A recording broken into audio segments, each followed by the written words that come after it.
guys, it's Kino. Welcome to another video. I'm currently in my new house. I literally just moved, and so that is why there's no furniture except for Yumi's bed and her toys. Yumi, say hello. Hey. I'm also just sitting on the floor because there are no chairs yet. So the reading that we're gonna be doing today, it is a little bit different from our usual pick a card readings. We are gonna be getting channeled messages for all 12 signs for this upcoming full moon in Capricorn. So that's gonna be happening on June 21st or 22nd, depending on where you are in the world. And we're gonna be looking at the time surrounding this full moon. So this energy doesn't just apply to the day of. You might feel it a little bit before, you might feel it a little bit after, or even quite a bit after this full moon. We're gonna see what new energy this full moon is bringing in for you, what it's changing, what it might be a catalyst for in your life. We may actually also see how long this energy is going to last for you. Part of the messages come from me looking at the planets. Part of it is just intuitive. I would definitely recommend watching the reading for your rising sign. However, if you feel called to, you could also watch for your sun sign, your moon sign, or any placement that you have. Honestly, you could watch anyone that you feel called to. At the time that I'm filming this intro, I've actually already done the readings, and I did notice that there were some common themes between the signs. So if you do have the time and you feel called to it, I would recommend watching the readings for multiple of your astrological placements, because if you watch multiple and you notice that the themes are similar, that will definitely be extra confirmation for you that that energy is definitely going to be in your life. So I think that's everything that I want to say in the intro. The timestamps for each sign will be down below, and I will see you there. Hi Aries, thank you so much for being here. So we are going to start off with your channeled message, and then we are going to pull a couple of tarot and oracle cards at the very end. So for my Aries, I'm picking up on a cloudy kind of energy that is around you. So you may be experiencing some brain fog around this time. You may be feeling confused about a certain situation or a certain area of your life, or maybe you're just feeling confused about life in general at this time, like the direction that your life is heading in. There could also be, it's 11:11 right now, by the way, I just wanted to mention that. So look out for that number if you're not seeing it already. There could be some of you who, oh my gosh, that's so funny, because like what I was about to say was, there could be some of you who are struggling with feeling delusional. So I wonder if there are some of you who have been seeing synchronicities, for example, like the angel number that we just saw, the 1111, and then feeling that it means something for you or that it's a sign of something, but the worry about being delusional could be so strong that it's not allowing you to truly receive those signs and receive that confirmation.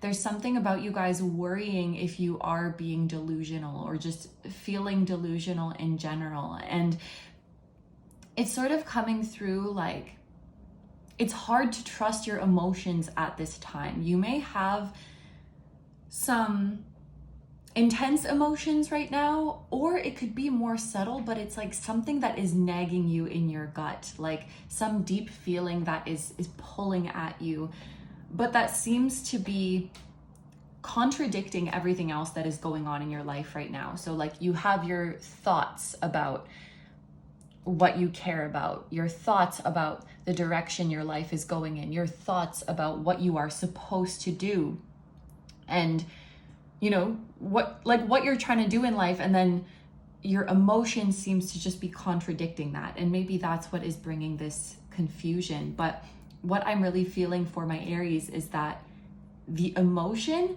is what is truly genuine.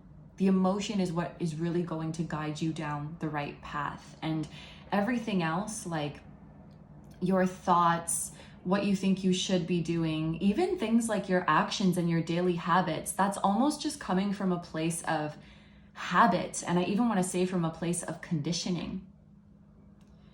There's a big part of you that I think has gotten used to restraining itself. There's a big part of you that's used to just being disciplined and being how it thinks it should be. And so when this deep emotion comes up that seems to contradict what you thought you wanted or what you thought you were doing with your life, your ego will make it feel almost like your emotions are betraying you. Like, how dare this emotion come in and mess up my plans? But it's the emotion that is really trying to guide you to the right place. But I almost see you kind of grappling with it, like, I don't want to have this feeling. Why can't I feel this other way instead?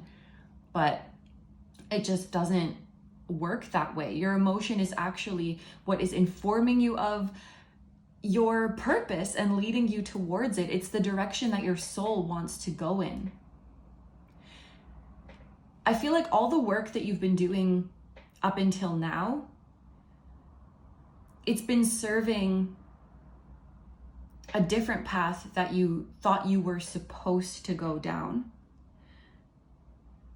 But I want to be careful, because I don't want it to seem like, oh, you've been going down the wrong path and it was a waste of time, because it is very much not that way. Like, all the work you've done up until now, it's helped you to gain discipline, to gain consistency, perhaps even to gain valuable knowledge and valuable experiences.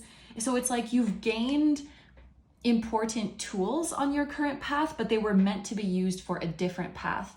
And that different path is the one that your emotions are currently leading you towards. All of these tools that you've gained, they will serve you in your destined path.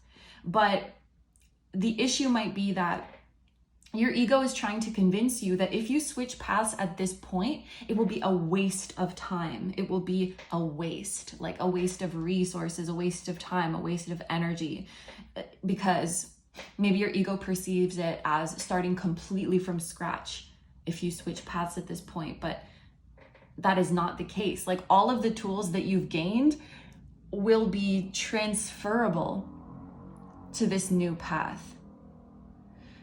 And for some of you, this might be in a very concrete sense. Like, for example, if you're changing majors, maybe there's more of your credits that will transfer over than you realize. So you didn't actually waste time. You're not actually starting from zero. For others of you, it might be more abstract. So maybe your credits don't transfer, but your work ethic does, and the wisdom that you've gained does. It's like you really need to understand that you're not starting from zero. In fact, you're not even going backwards. This was all a part of your journey, and you're still at the point of progress that you want to be. You're right where you're supposed to be. What I can see for sure is that you've gained immense perseverance and resilience, and you've learned to be consistent. You've learned to commit to something. And you have the ability to make any desire that you have a material reality. There's something like, okay, I don't know if I'm gonna word this right. There's a lesson in here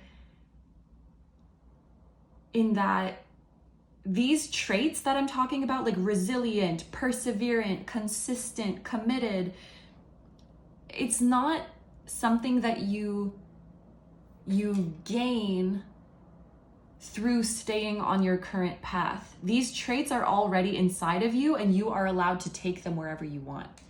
You're allowed to employ them wherever you want. Some of you might be feeling like, if I leave this path right now, then I lose those traits. I lose those titles, so to speak, of being a fighter, of being perseverant, of being a hard worker. Sorry, I don't know how long that hair was there. But you're actually just taking them to use them in a new place. They are literally like tools that you are taking to use in a new place. You get to choose where you employ them. Your ego could also be trying to keep you on your current path through some form of guilt. Like you should be happy with what you have. You should be comfortable with what you have, especially if you see other people around you who are on a similar path to you or who have similar things as you, and they seem to be happy with what they have. Your ego might kind of try to cause feelings of shame of like, why can't I just be like them and be grateful for what I have? Why can't this just be enough for me? But something inside of you wants to keep propelling to greater heights. There's something inside of you that wants to pursue greatness of some kind. I think there's something inside of you that wants to be seen. Like you want to be more visible. You maybe want more recognition. Or you just want to be seen. You want to be perceived is how it's coming through. And that is a desire that I think will be really bubbling up around this time. And there's something about, it's like a point of no return where subconscious desires are bubbling to the surface and you can no longer ignore them. Like once they bubble up, you cannot suppress them back down because you've already seen them. You already know that they're there. And so if you were to try to go on with your life and not honor these desires, it would just be extremely uncomfortable and it would feel like you are lying to yourself. You could be having very vivid dreams around this time and then like seeing a lot of spooky synchronicities in your waking life that like reflect the dreams back to you. That may be one of the reasons, like if you're feeling delusional, it could be that, yeah, I'm like seeing you have a really vivid dream and then you feeling like it's a sign of something and then being like, no, it's just a dream, you're being delusional. But then the next day in your waking life, you see a ton of signs that are confirming that, yes, that dream meant something. Yes, that dream was relevant.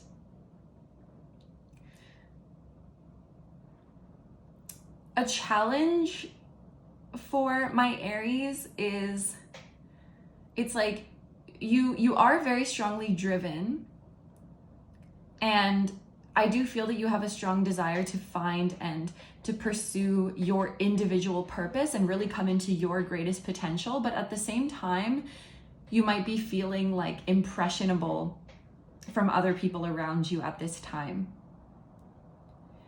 And I don't necessarily think that your destined path is like the path of least resistance. In fact, I feel like it might be one where you come up against a lot of friction, a lot of like trying times, but these are polishing you. It's like the sandpaper that is making you smooth. Is that what sandpaper does? Anyway, it's like it's polishing you, it's perfecting you like a pearl in an oyster. But yeah, okay, this is what it is. It's like you feel that you are destined for something greater, and you might feel like you want to take a harder way. The path to your purpose is not the easiest path or the path of least resistance. You know that it's going to be challenging. And when it's just you really believe in it and you really have that drive, but then you're surrounded by people who maybe tend to take the easier path, or who are just content with what they have and not striving for more, which that might be their journey. But it's like when you're surrounded by that kind of people, you might become impressionable by them and think, well, why can't I just be happy with what I have? Why can't I just stay in my comfort zone? Maybe I'm delusional for thinking that I'm supposed to do something bigger. Maybe it's just, you know, my delusion that I'm never going to be satisfied, and I keep thinking that I want more. And then you start to kind of doubt what your soul is telling you honestly about pursuing something bigger and greater and going for the challenge and taking the harder path. You are meant to make your legacy and leave your imprint on the world around you, rather than looking to other people to validate like if how you feel is okay, if what you want is okay. I think your lesson is to not be influenced by, and I don't even necessarily think it's other people telling you what to do, although that could be the case for some of you. I think it's really just observing how people around you are living and being like, should I be doing that too? Like, my path looks different. Is that okay? I'm feeling pulled to do something else, but maybe that's just in my head. Maybe that's just me being delusional. And I feel like your lesson is to honor what your inner voice says. You don't need permission from anyone else, and it doesn't have to look like what anyone else is doing. Like, you're Aries, you're meant to be the trailblazer. So I feel like that's the lesson for you at this time, is to rise above that confusion and rise above that delulu feeling, and recognize that your emotions are not here to complicate things. Your emotions are not here to mess up your plans. Your emotions are here to free you. They're here to get you out from where you're not supposed to be and get you onto the more aligned path. So to finish off, we're going to pull a couple of tarot cards and a couple of oracle cards. So I'm going to pull one card for your inner world and one card for your outer world.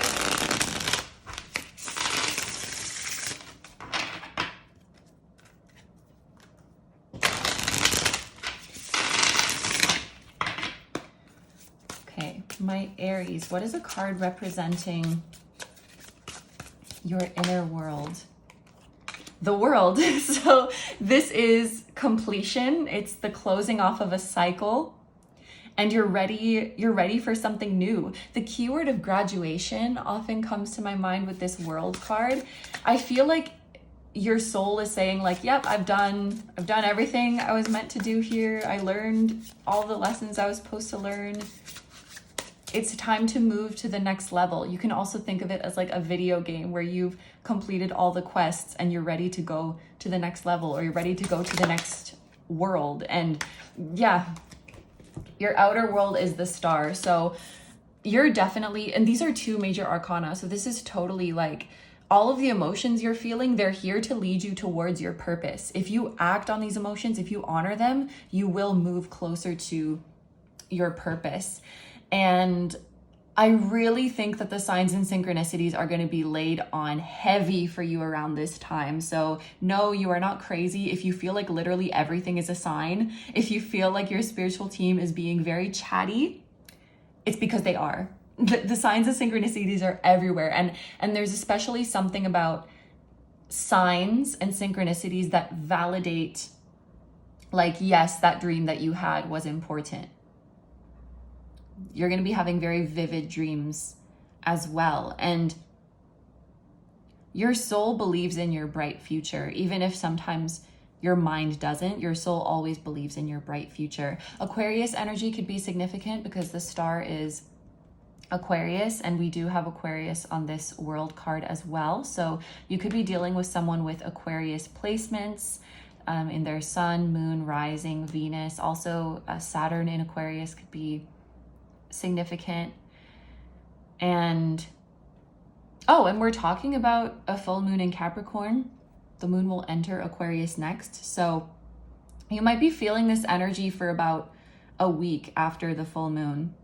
You could already be feeling it now, but I feel like it will linger for a few days to a week afterwards. So let's get some oracle cards for you as well.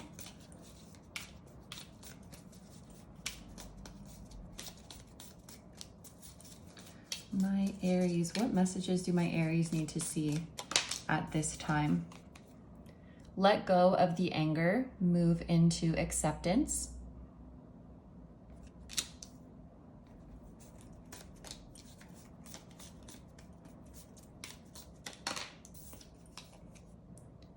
More important than what you are searching for is what you are avoiding. You hold the cards. Avoiding unhappiness is not the key to happiness. Okay, so I will let you interpret those how they resonate for you. Definitely some powerful messages though. So thank you so much, Aries, for being here and for letting me read for you. If you're going to jump over to a different sign now, then I will see you there. But if you're going to leave the reading here, I'm sending you lots of love. I hope you have a wonderful day or night whenever you're watching this, and I will see you in the next one. Bye-bye. Hi Taurus, thank you so much for being here. So we are going to start off with your channeled message, and then we are going to pull a couple tarot cards and a couple of oracle cards at the end for some additional messages. So Taurus, when I was sitting with your energy, I had the song Roar by Katy Perry come to me, which is kind of funny because I feel like I haven't listened to that song in years, but specifically the line, "I stood for nothing, so I fell for everything," was coming to my mind. There may be other lyrics of significance for you in that song if you feel like Googling the lyrics, but that was the one that stood out to me. And so I'm feeling like around this time, Taurus, you may be really feeling like you want to stand for something. It's like maybe you've been taking in a lot of information about something, or you've been learning, educating yourself about something, and now you really want to like form a solid opinion and take a stand about it. Or it could be that you already have these really strong beliefs and these really strong opinions, but you haven't really acted on them very much or at all at this point. And so now is the time where you're feeling like, you know, I really want to use my voice, or I really want to stand up for this cause, and this full moon may be presenting opportunities for you to do so. I also got this feeling like you may be kind of disappointed in the people around you. So this could be people in your life that you have close relationships with. It could be in society, or just even like in the collective, in the world. It could be on a very big scale as well. It could be people in power, authority figures, but there's this feeling of, I expected more from you. So you could be in an energy where like it could literally be just one person in your life who let you down, but it could also be just society, the world. Like, I expected more from us as humans. It's like you have compassion for us humans, but you really expected more from us. That's the kind of vibe. And these feelings, they could be brought on by recent events, or just like the state of the world, just looking at the world and being like, come on guys, what are we doing? Like we can do better than this. I expect better from us. Or, you know, like how you see people treat each other, or how you see people treat the planet. You may be feeling like people are all talk, so to speak. Like everybody has these beliefs about how we should be and how we should show up for each other and how we should change the world, but most people don't really do anything about it at the end of the day. And I think you're looking at yourself and thinking like, I don't want to be one of those people who is all talk but then doesn't do anything. Like, you at this time, you're really wanting to stand for something, and this full moon might give you a sudden burst of energy and drive to take action towards the things you care about, or finally make a change in your life that you've been thinking about making for a long time. I see you around this time. It's like you're getting a lot of stuff done. I see you manifesting a lot as well, and quickly. You know, things that usually would take you weeks or even months to manifest, you're just like really hyper charged. You have a lot of energy right now, and you're just getting it all done. There is a bit of a warning message to not, I think self-righteous is the word. I could be using that word wrong, but like to not become self-righteous, and to recognize that other people are making efforts in their own way too, and that like you're doing your best, but other people's doing their best might look differently from yours. And yeah, not everybody can do as much as you can do, and that's okay as long as they are trying. There's a message about you making some kind of statement, or making a declaration, I'm hearing, about your commitment to something, and now you cannot go back. It's like you've made a statement about it now, you've made a declaration, and now you have to follow through with what you said. I'm also hearing pledge. you know, when you make a pledge, now you have to follow through with whatever you pledged. And I feel like other people are witnessing it. Doesn't Katy Perry also has a album called Witness, right? Or am I making that up? I don't know. Katy Perry could be significant. She's a Scorpio though. She's not a Taurus. But I don't know about her other placements. Anyway, a Scorpio could be significant to you guys.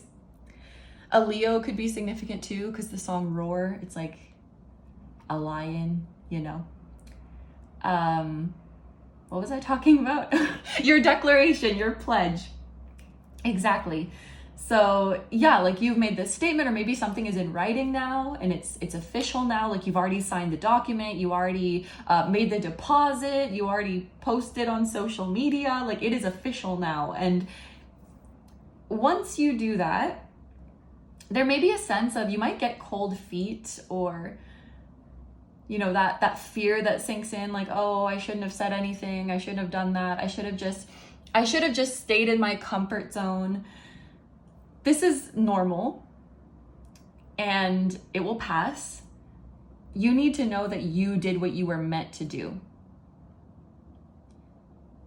And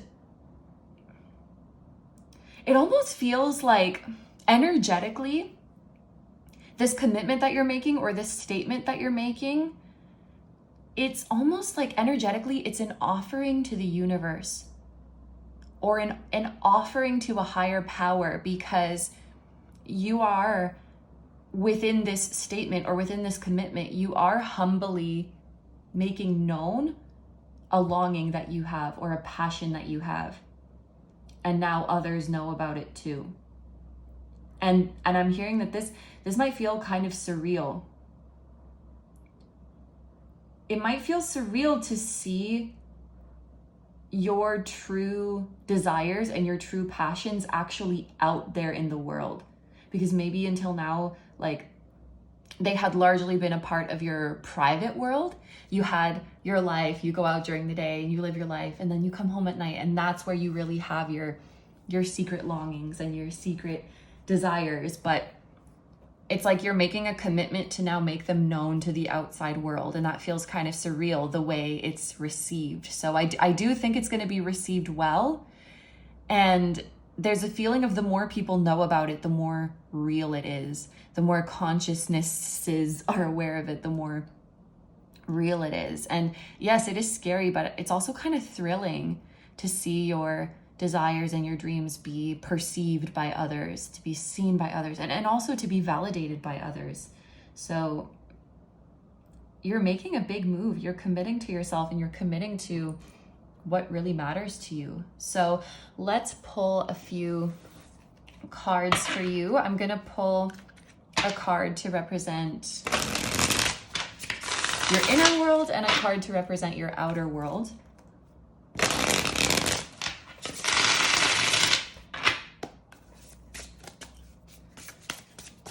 My beautiful Taurians, what is a card to represent their inner world right now?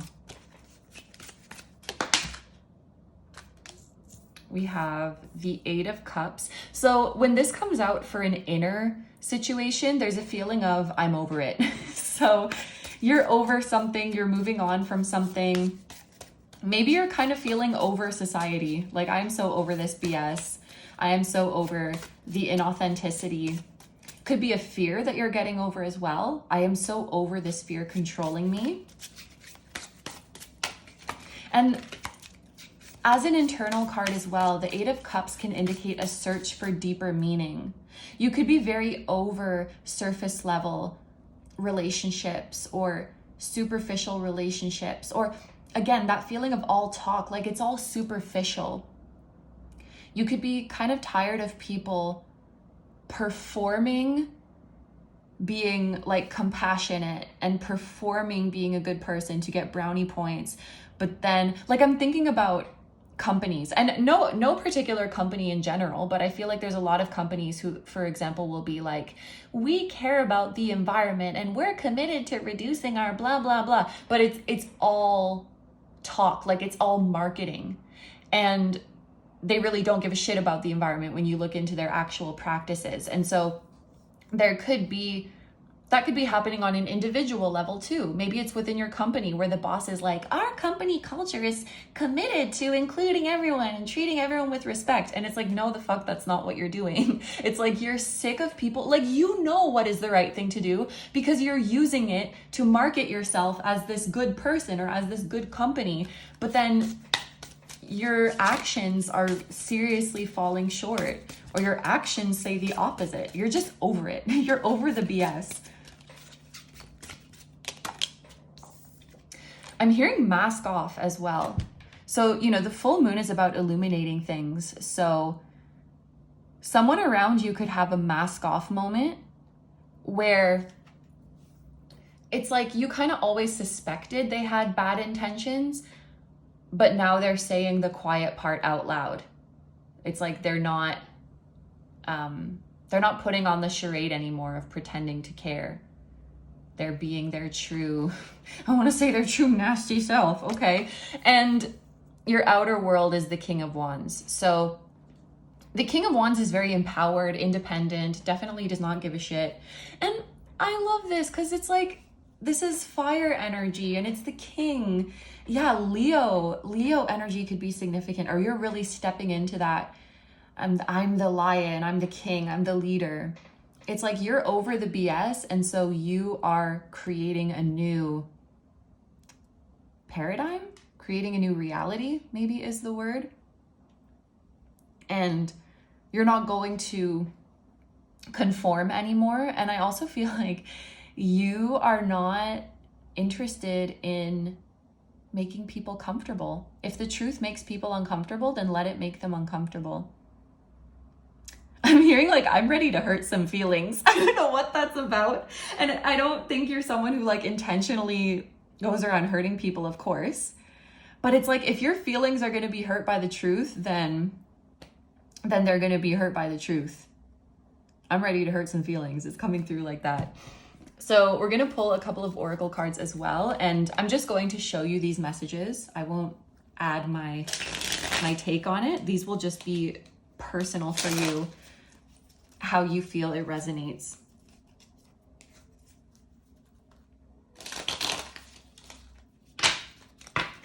What messages do my Taurians need to see?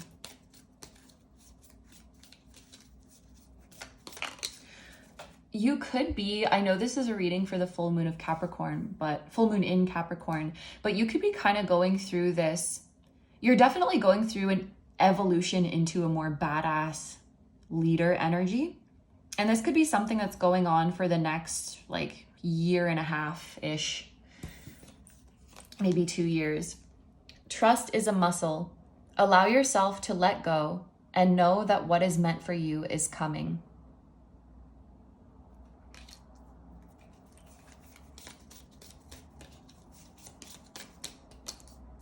We also have embrace the uncertainty. I love how these go together.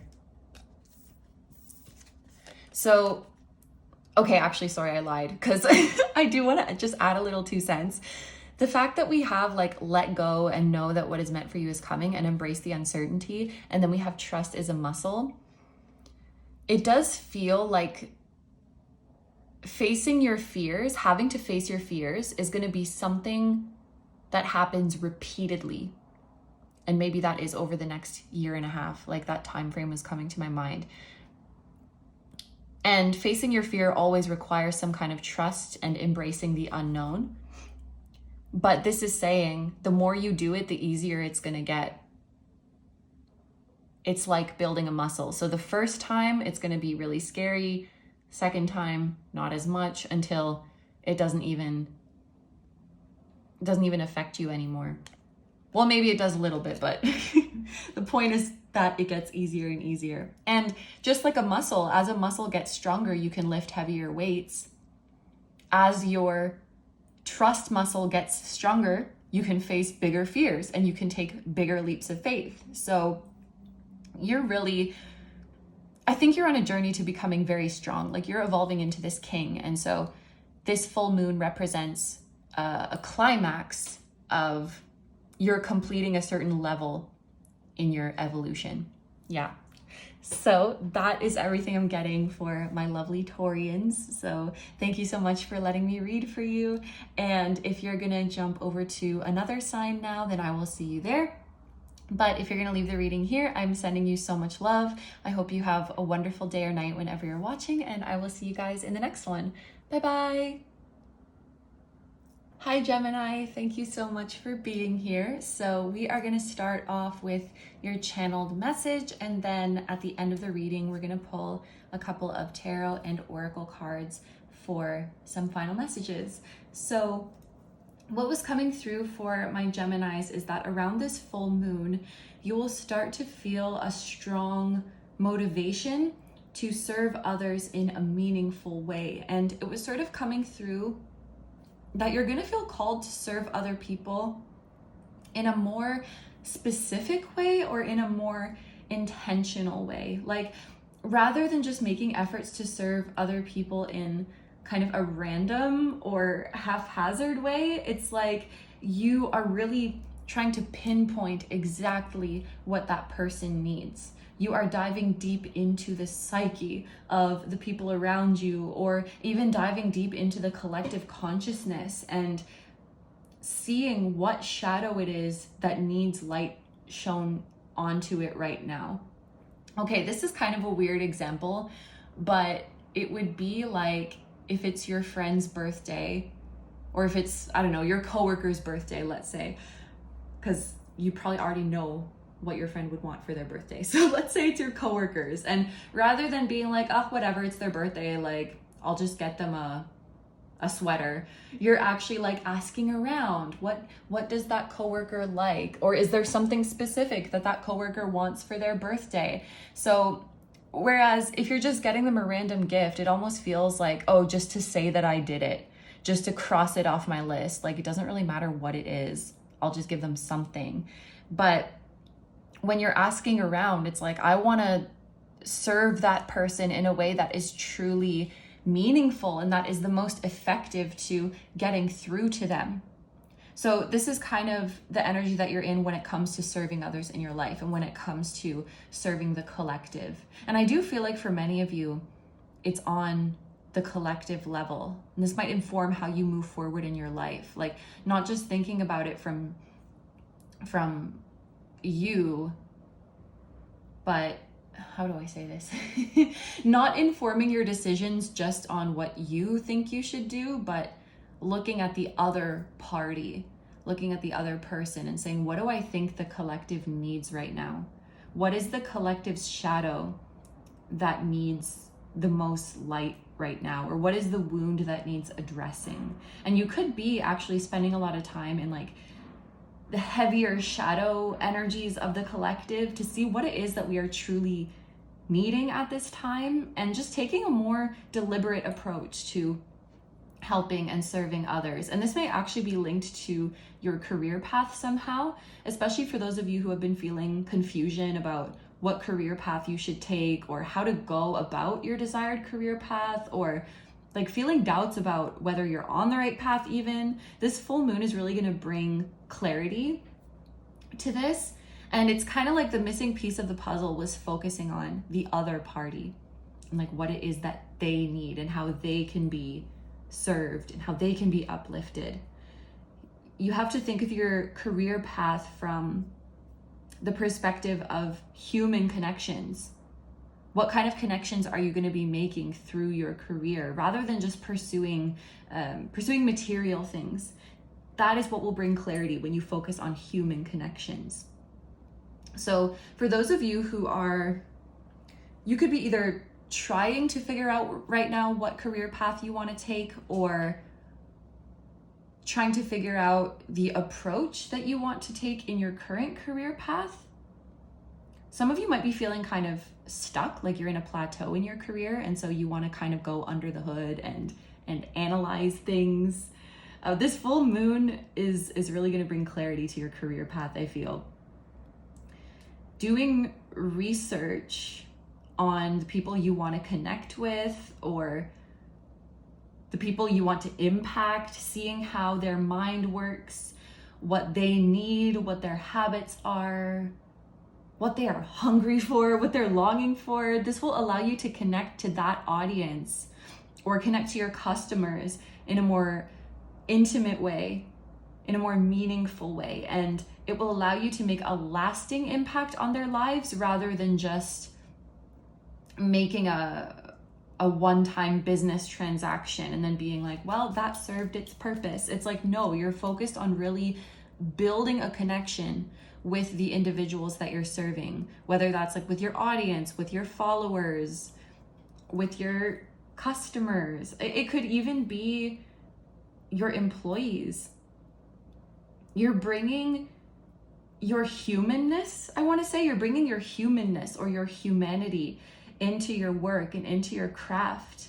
And it feels like you're prioritizing authenticity and rawness over perfection and even over professionalism. And I'm not saying that you're being unprofessional, but you're just prioritizing different things, you know? Like I just heard like, let me be real for a second. So I don't know, it's kind of like you could be breaking your professional character sometimes to just tell someone what they really need to hear, but it's actually that humanness and rawness that they will really appreciate.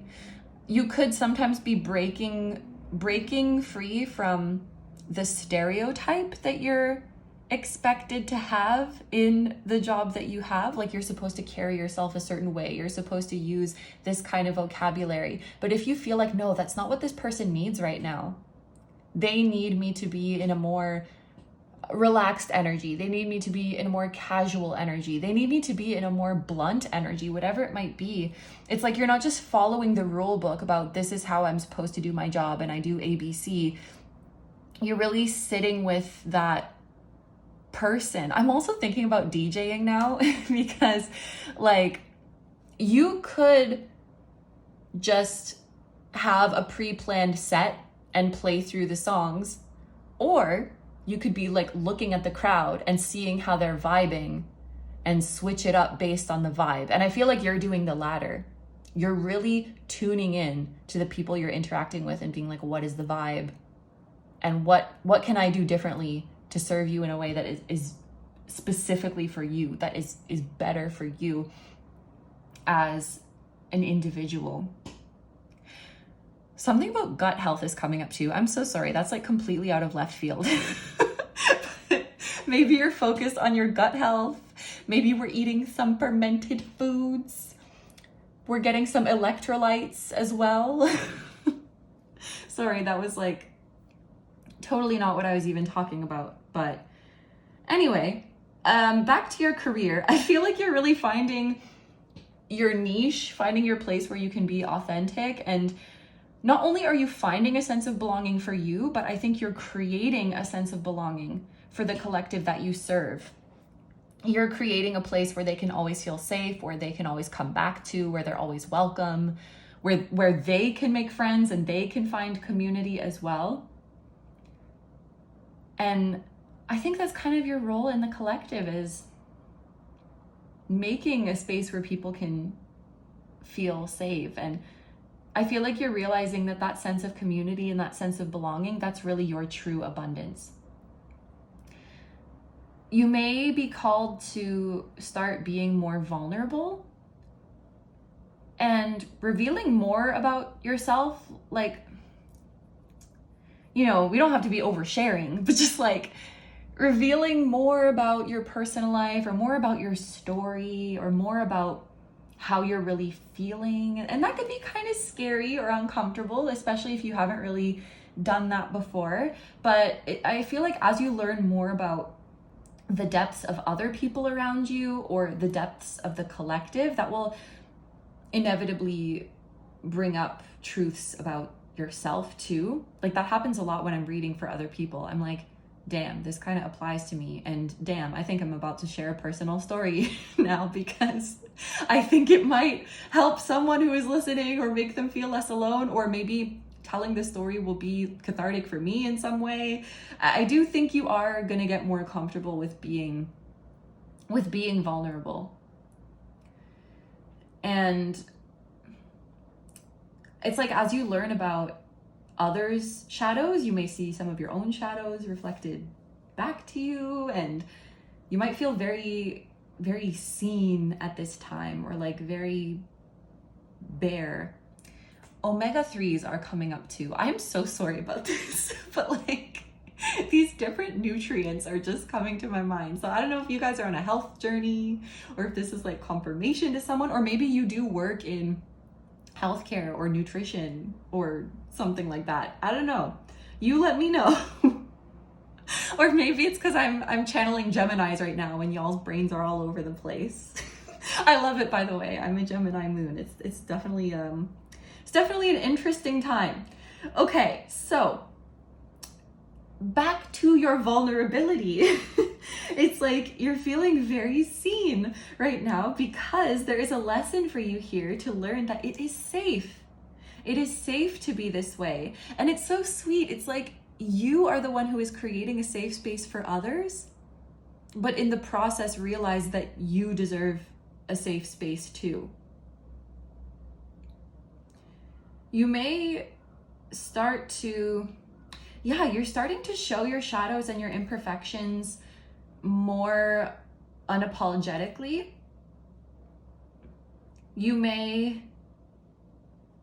It's like whatever you're feeling, you just put it out there without having to be indirect about it.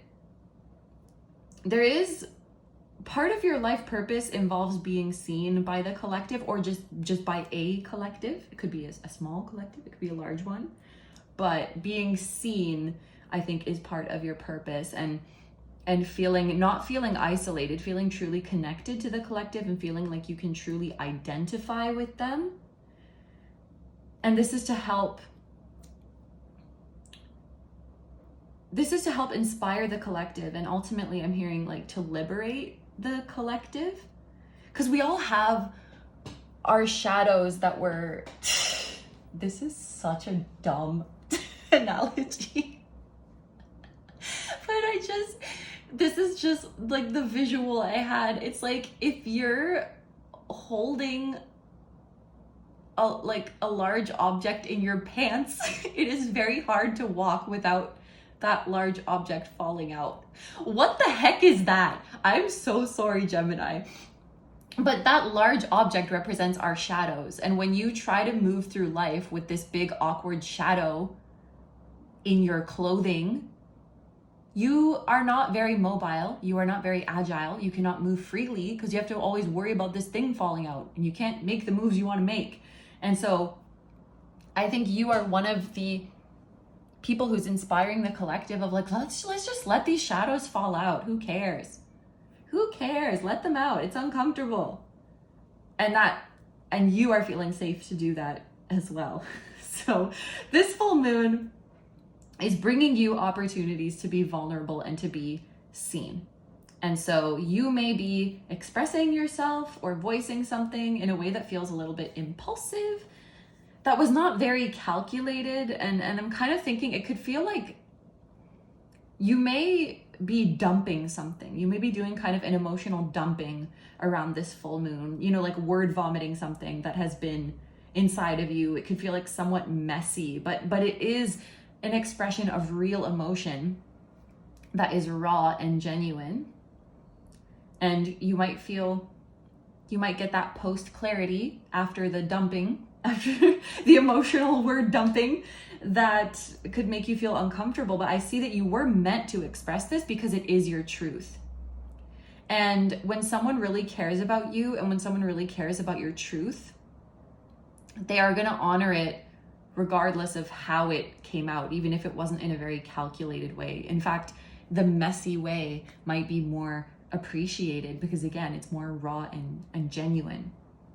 This is your truth, and your truth is beautiful, and your truth is needed. And there's people who have the same truth or a similar truth, and it's needed to be out there.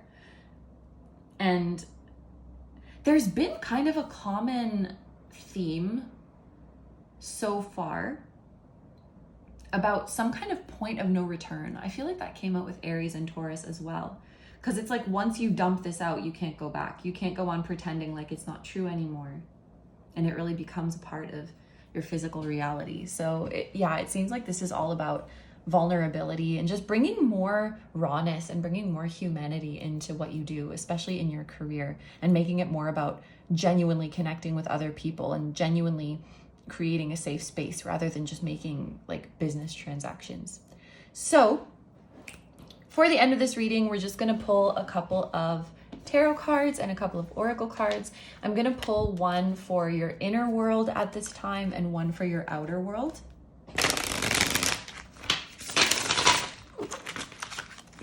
That was a messy shuffle. Okay.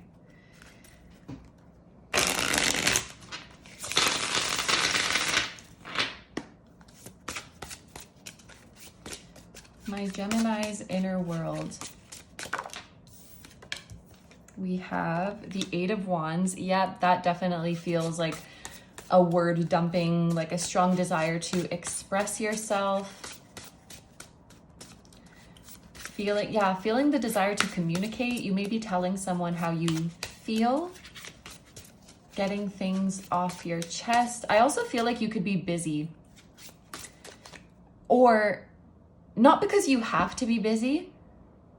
It's not like your schedule is demanding that of you, but you could just have a lot of extra energy or a lot of pent up energy, and that causes you to be more busy. I just heard like you could be getting a lot done around your house, like things around your house that have been, that you've been putting off for a long time. Like maybe you've been putting off like cleaning out the fridge or finally painting the office. I don't know, you get it. Okay, and then for your outer world, we have the Ace of Cups, which literally is emotion spilling out, but you are, oh, that's the sticker that came with this deck. I got the Ace of Cups. The creator of the deck was so kind to send me this, and I just realized this sticker that they sent me is the Ace of Cups. This is going to be a time of emotional fulfillment. I think that you could feel this energy. The peak of this energy will last for at least a week. And for some of you, it could be a little bit more than a week, where you're just feeling very, like you could have heightened emotions. You could be reaching out to a lot of people in your life and letting them know how you feel, or other people could be reaching out to you and letting you know how they feel. There's a lot of exchange of emotions. There's a lot of intimacy building. If there's someone you've been wanting to build intimacy with, this is probably a very auspicious time to do that. And deepening your bonds with people in your life. And this is going to make you really happy. You know, like being vulnerable, it's always uncomfortable in the moment, but you will be so glad that you did it.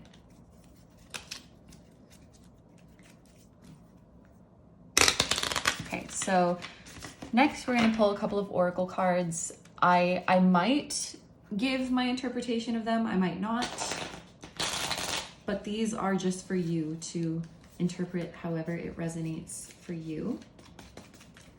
What do my Geminis need to see right now? What are the messages that they need to see?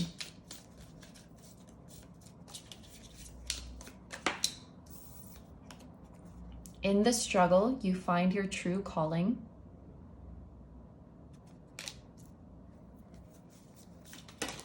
I'm going to take all of those, but some of them fell on the floor. Okay, oh my gosh, you have 5 more, but you know what? I'm just going to read all of them. I embrace each and every moment and acknowledge how precious they are.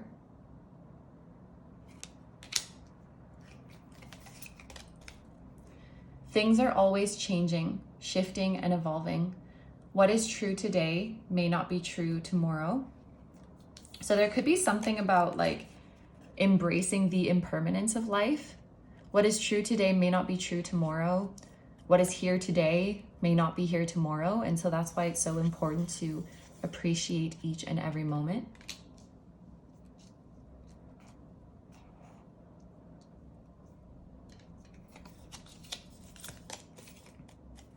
When you feel like you don't fit in, make space.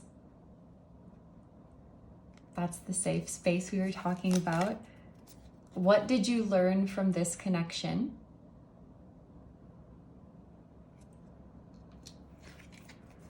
And not choosing is still choosing. I feel like this one could be about you, or it could be about someone else in your life. Like their lack of making a decision is a decision in itself. Not choosing is still choosing. Okay, Geminis, thank you so much for letting me read for you. If you're gonna jump over to another sign now, then I will see you there. If you're gonna leave the reading here, I am sending you so much love, and I hope you have a wonderful day or night whenever you're watching. I wish you all the best, and I will see you guys in the next one. Bye-bye. Hi Cancer, thank you so much for being here. So we are going to start with your channeled message, and then we're going to pull a couple of tarot cards and oracle cards at the very end for additional messages. So what I'm getting from my Cancers is that this full moon is going to present to you a really beautiful opportunity for you to understand the people around you better. So there may be someone around you right now, or this could even be multiple people, where their actions or their intentions have been kind of confusing to you. It could also be that their emotional process is a bit confusing to you, or what motivates this person or these people has been kind of hard to understand for you, but you're going to get an opportunity to understand this better. For some of you, there is a feeling that if you have been confused with a particular person in your life, it could be because even they themselves are confused about their own intentions or their own emotions. And so this person has had kind of a hard time explaining themselves to you. But there's also a message coming through that when shame is removed, it will bring clarity. So I feel like this other person felt some kind of shame surrounding their emotions or how their mind works. Maybe they thought it was weird, or they just thought something about it was shameful, but when they learned that it's normal and that there's nothing wrong with it, it will be much easier for you to talk about it with them. And you may be going through a little bit of this as well. Like if you have been confused about what you truly desire or how you truly feel, it could be because there is an element of shame that is sort of hiding the truth from you. But once you realize that there's nothing to be ashamed about, once that shame is lifted, you can see much more clearly your inner truth. And it will feel good to finally recognize it. If you've been frustrated about a connection, like if you've been confused in your connection and that has led you to feelings of frustration, it's coming through that you will ultimately be glad that you didn't take out your frustration on the other person. If you approach them with kindness and compassion, you will be rewarded for that in some way. And you also need to know that even if you are dealing with someone who has been confusing, or someone who has frustrated you, or like the connection has been frustrating you, you need to know that this person does have good intentions. And for most of you, it is coming through that this is not a time to be like giving up on anyone. This is not a time to be letting go of connections. This is a time to hold on. This is a time to solve problems with other people and to have open communication with other people. There could be, what could pose a problem is if someone is being overly idealistic, or if someone is being overly romantic, because you or others involved need to know that no relationship is perfect. And because of that, it's totally normal to have misunderstandings sometimes. It's totally normal to hurt each other's feelings. And if this is happening, it doesn't mean that you're not good together or that you're not meant to be together. Like every relationship is going to have these issues at some point. And I feel like if you're approaching connections, or if someone else is approaching connections from a kind of overly romantic or idealistic place where they feel like, you know, if someone is right for you, then everything is going to be easy and everything is going to be perfect, then these sort of bumps in the road could cause, I don't know if disproportionate is the right word, because who am I to say what is the appropriate emotional response from someone, but a disproportionate level of discouragement from setbacks in the connection.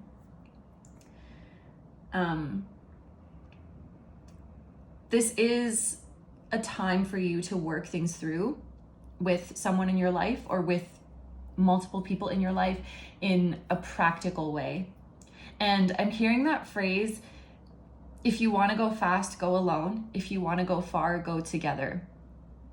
I really feel like you're being called to, like, think about the long haul with people in your life and be patient with the people around you, because there will come a day where the roles are reversed and you will need them to be patient with you, and they will graciously give you that patience. And yeah, I just feel like this is not a time to be leaving people behind, or to be thinking like, oh, I should just start over with someone else. It very much feels like the energy of watering your own garden rather than like looking to the other garden, if that makes sense. So it seems like this is a time for open communication with a specific person or with people around you, and really building the relationship in a way that might not feel super romantic, but it is practical, and it will lay foundations for you to be stronger in the future. So, you know, with the full moon being about like bringing things to light, illuminating things, it can be about blowing things up. Anything that has been swept under the rug, anything that has not been adequately talked about or communicated, that is probably going to be blowing up during this time, so that you can properly address it, and really properly address it, so that you can leave it behind you and not drag it along into the next chapter. So let's pull some cards for you. I'm going to start by pulling a couple of tarot cards, and we are going to get a card to represent your inner world at this time, and a card to represent your outer world.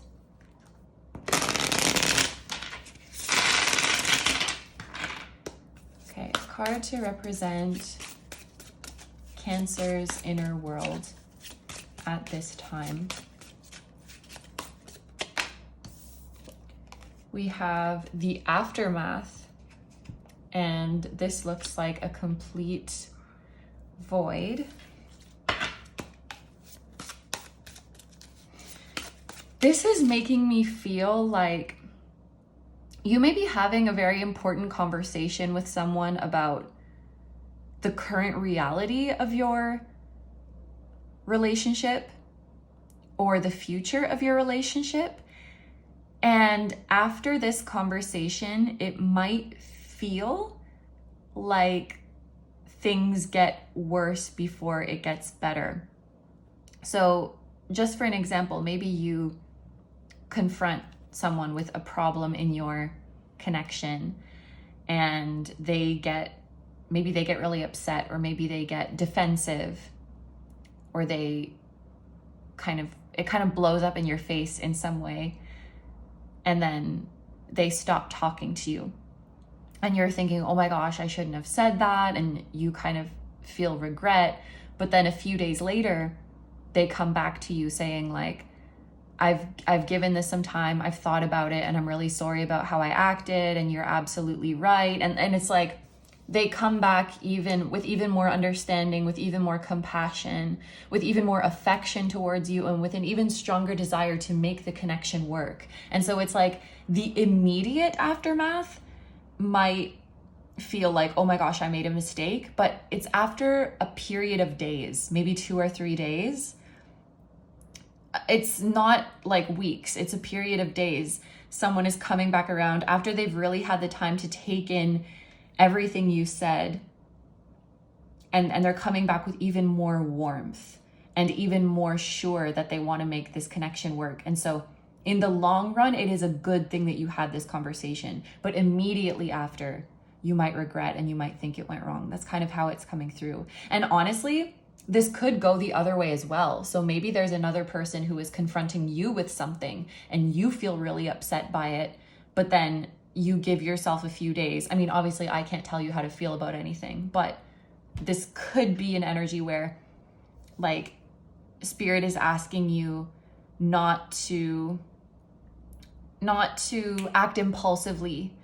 You know, if you feel strong emotions initially because of what someone said, give yourself at least a few days to really sit with what was said, and you might feel differently after a few days, like after things have cooled down.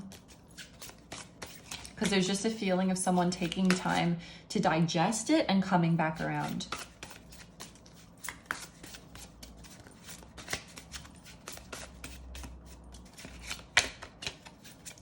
Yeah, and it's like you have to know that someone has good intentions. I think if there was someone around you who had bad intentions, you would know. You're my intuitive Cancers. If someone had bad intentions, you would know, and you need to trust that. For your outer world, we have the Six of Cups. This feels like inner child. This feels like vulnerability, but it's honestly just a very sweet and carefree card. Actually, in this deck, it is very sweet because it looks like both of these little skeletons are playing. Like this looks like a toy boat, and then obviously this one is swinging. And like this looks like peace. This looks like everything is okay. This looks like harmony is restored. So it might feel, you or someone else might be afraid that you're going to lose everything if you are truthful or if you are straightforward, but then it ends up making things even better and ends up making you even closer with each other. And then you'll get to enjoy this period where things are much more sweet between the two of you. And I do feel, Cancer, like you're exiting out of a challenging stage in your life, and pretty much for the rest of the year, things will be significantly easier. This is a full moon in Capricorn, so maybe until the new moon in Capricorn, which would be roughly like in 6 months, I think. But yeah, the way it was coming through was like for the rest of the year, things are going to be easier. So maybe the first half of 2024 was kind of BS. It was just like difficult. I'm hearing difficult for no reason. Like some of you may have been like, why is this happening? But in the second half of the year, you'll get to really enjoy the payoff of not giving up through these hard times. Things are going to be much sweeter and much easier. So, okay, finally, we're going to pull a couple of oracle cards. I may give my interpretation on these, I may not. So these are really for you to interpret however it feels right to you. What messages do my Cancers need to see at this time? What messages are for them? So I'm going to take all of these. We have 5 coming out. I'm the luckiest person in the world. I really feel this is how you're going to be feeling just a few days after one of the darkest or hardest times. I know I will never miss what is meant for me.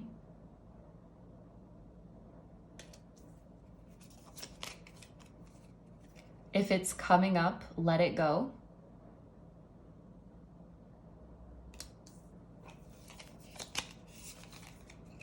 Never make yourself small for anyone.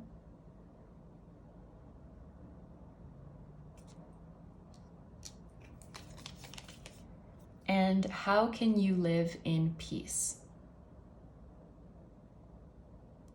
Okay, Cancer, thank you so much for letting me read for you. So if you're going to head over to a different sign now, then I will see you over there. But if you're going to leave the reading here, I am sending you so much love. I hope you have a wonderful day or night whenever you're watching this, and I wish you all the best. And I will see you guys in the next one. Bye-bye. Hi Leo, thank you so much for being here. So we're going to start off with your channeled message. And then at the end of the reading, we're going to pull a couple of tarot cards and oracle cards for some additional messages. So for my Leos, I feel like this full moon is going to be shedding light on the reality of your daily life, your schedule, your habits, things like that. And in particular, it's going to be shining light on any imbalances in your life or in your energetic exchanges. So some of you at this time, you may be, or actually maybe for quite some time, you have been too focused on serving others and on sacrificing your own self-care or your own goals in order to take care of other people.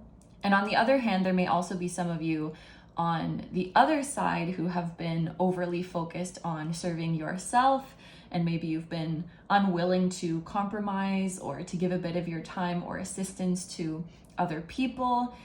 So it could go either way. But either of these imbalances could be leading to a lack of fulfillment in your life. So if you are giving too much of yourself, then something's going to feel off, like you're not going to feel truly fulfilled. And the same thing if you are not giving enough.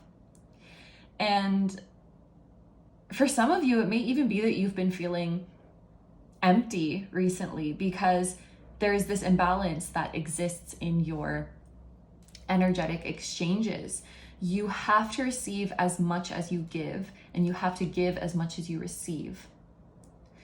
There may also be some of you who are lacking structure in your life in some way. You could be lacking healthy boundaries as well. And I kind of see like there's a lack of structure, and this is kind of causing your energy to be like blown around in the wind, like it's kind of going wherever. I'm picking up on this energy of, maybe this has happened to you before, where you maybe feel like you finally have the day off and you're like, great, I'm gonna get this done and I'm gonna get this done and I'm gonna do this.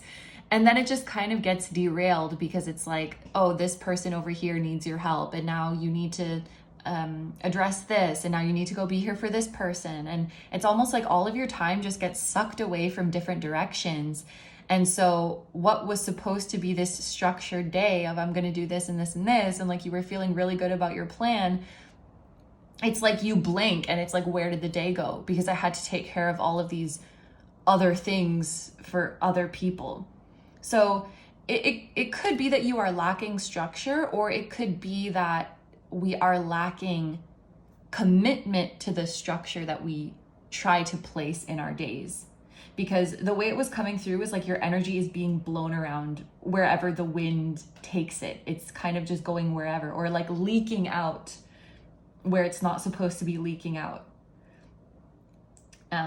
It's like someone who doesn't have a clear schedule to their day, or doesn't stick to the schedule, and without realizing, and this doesn't even have to be about other people taking your time away, although it could be for some of you. But for some of you, it could literally be like you blink and suddenly you realize you've spent the past several hours scrolling on social media. And so with no concrete plan, or with no commitment to that plan, the energy just kind of leaks out to other places. And so, maybe you've been sort of filling your days with tasks that only serve other people, or you've been filling your days with activities that only bring you temporary comfort, but then kind of isolate you from other people. Like there's just an imbalance, I think, in where your energy is going to, and maybe an imbalance between like how much you receive and how much others receive.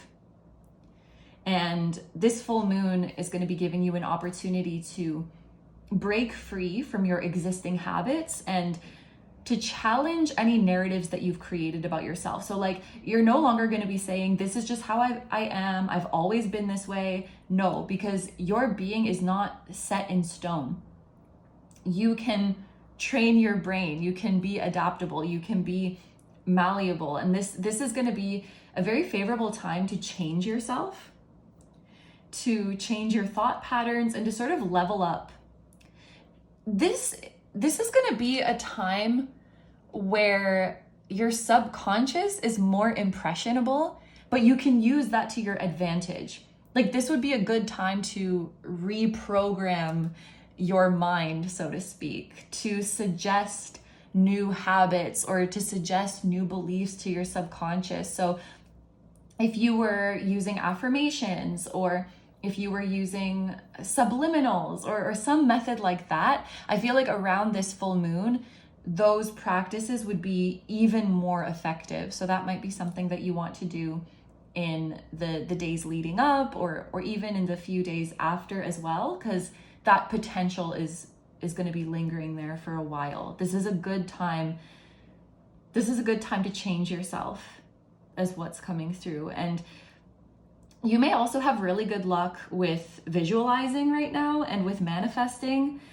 I know that that's often something associated with a new moon, but that's just coming through for you, that this could be a good time for manifesting, especially if you do it kind of in that limbo state between sleeping and waking. So if you visualize, for example, right before you fall asleep, or like right after you wake up, you're still kind of in that in-between zone. This could be a really good time to suggest things to your subconscious. And it may be most powerful on the actual night of the full moon. And this is kind of, I feel like this is almost part of your destiny, to go through an experience where you completely reinvent yourself and you completely change the course of your life. I'm hearing against all odds, you change yourself. You change the course of your life. So this could literally be something where your whole life people have told you you're this way. And so you start telling yourself you're this way, and this is what I can do, and this is what I can't do. And like, oh, I just have this habit, but it will never change. Or this is just a weakness in my personality that I can't change. And even though you'd been living that way, maybe this whole time or for many, many years, you successfully reinvent yourself. And that reinvention, I feel like, is a destined event because it's very empowering. It shows that you could change the script, or that you could change your fate. And I feel like that's something that's really important for you to go through.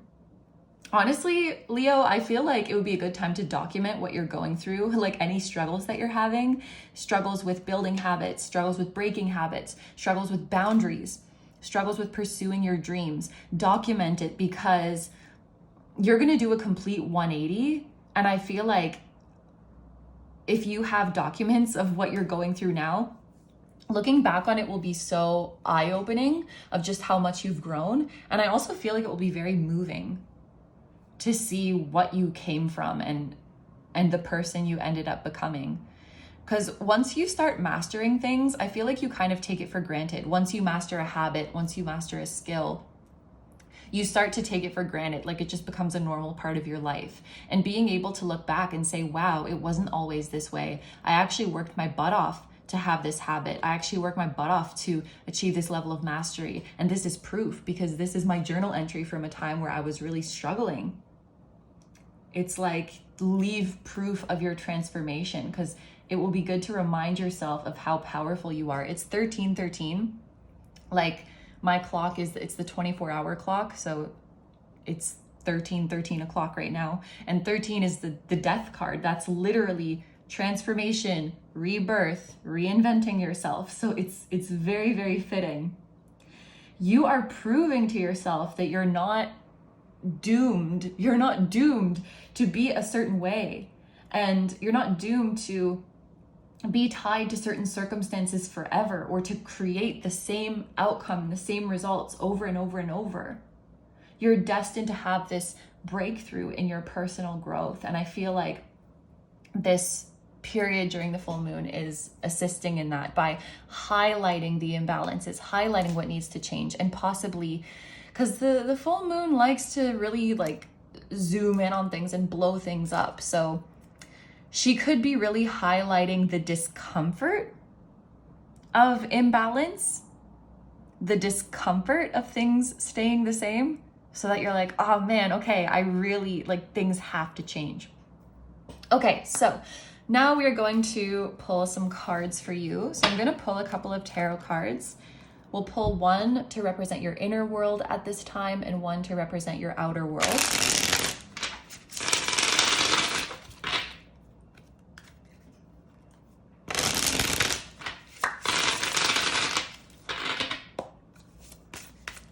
Leo's inner world around this full moon. What card represents Leo's inner world? We have the 5 of Cups. So yeah, you can see this. I love this deck. Thank you so much to the creator for sending me this. Thank you, Beth, if you're watching this. I don't know if you have Leo placements and if you're watching this in particular, but anyway, this 5 of Cups is so interesting because of course it still has that feeling of loss and disappointment, but this looks like someone being like, why me? So if they're like, let's say for example, you have known for a while now that you have an issue with boundaries, or you have an issue with people pleasing, or you have an issue with procrastination. It's like there's issues that you have pinpointed for a long time.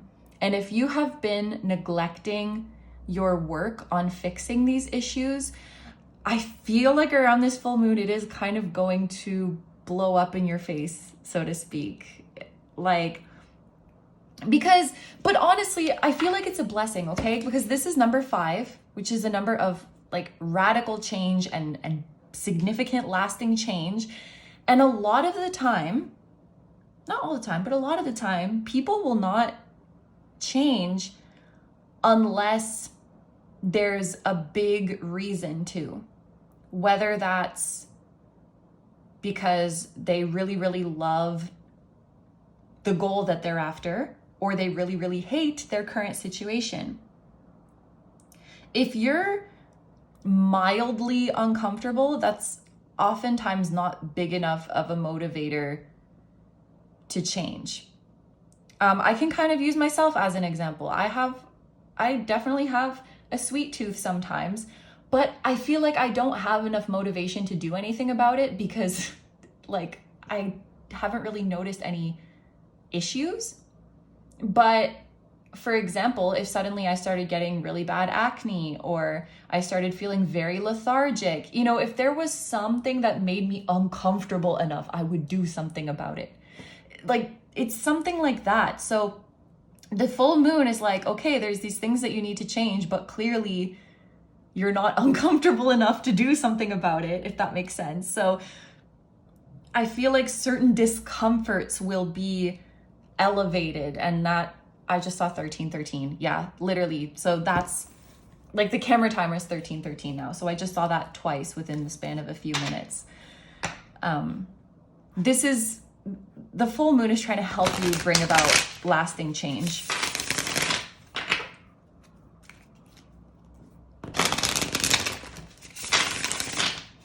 Even, not to talk only about myself, but I've been on the fence about moving, and there's just been more and more things coming up in my current apartment that are pissing me off. And I feel like it's spirit pushing me to just take the leap of faith and move,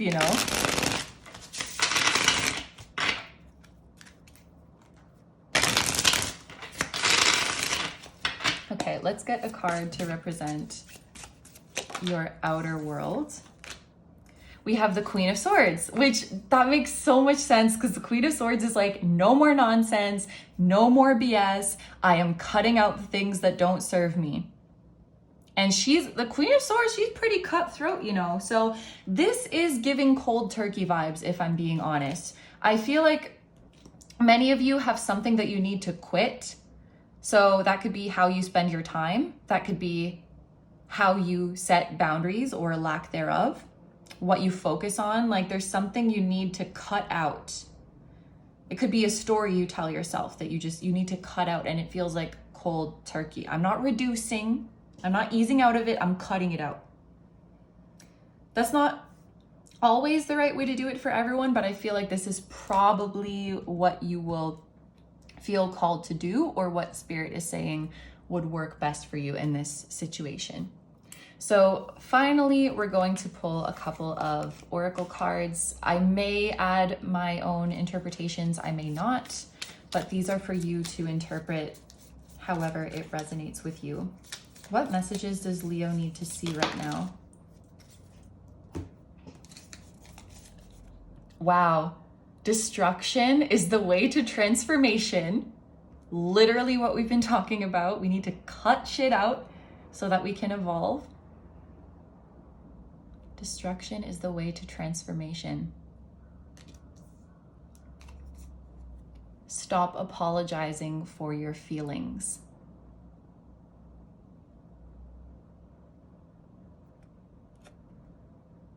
Yeah, we're working on boundaries. We're not gonna people please anymore. So probably for most of you, this is about being in an imbalance where you have been. Oh, okay. Actually, I don't know. I was gonna say, like, because we talked about some of you maybe are giving too much, some of you are maybe not giving enough. And actually, I can see how it would be both. Because it does seem like, my Leos, you have been struggling with being in a people pleaser energy. And that could cause you to give too much. Or it could cause you to completely cut yourself off, because when you're in that energy, it's just so exhausting that you are maybe,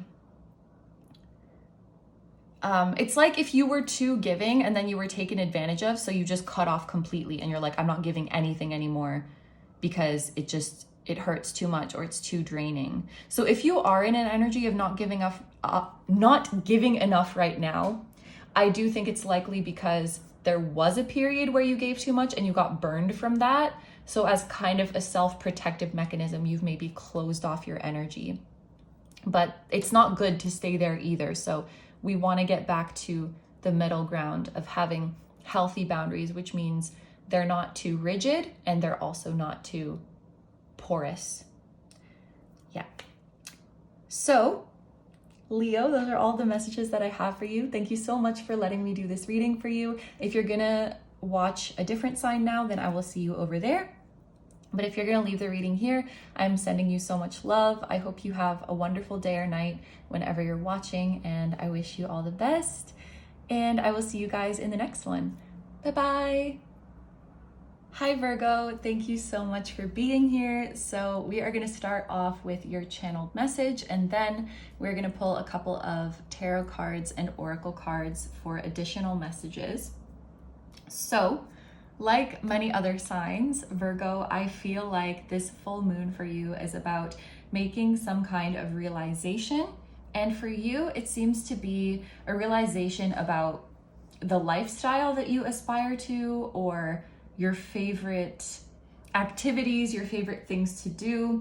And it's sort of like you're realizing that the appeal of these things for you, it's less about what you're doing, but it's about who you're doing it with.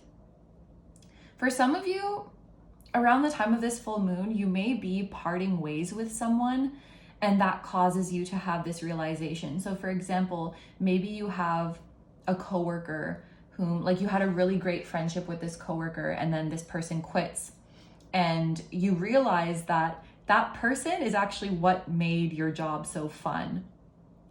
Or maybe it could be the other way, where you always felt like you didn't like your job, but then you leave your current workplace and you enter into a new team, and then you're doing the exact same job, but this time you love it because of the people you're with. Like, you're realizing the importance of who you are doing these things with.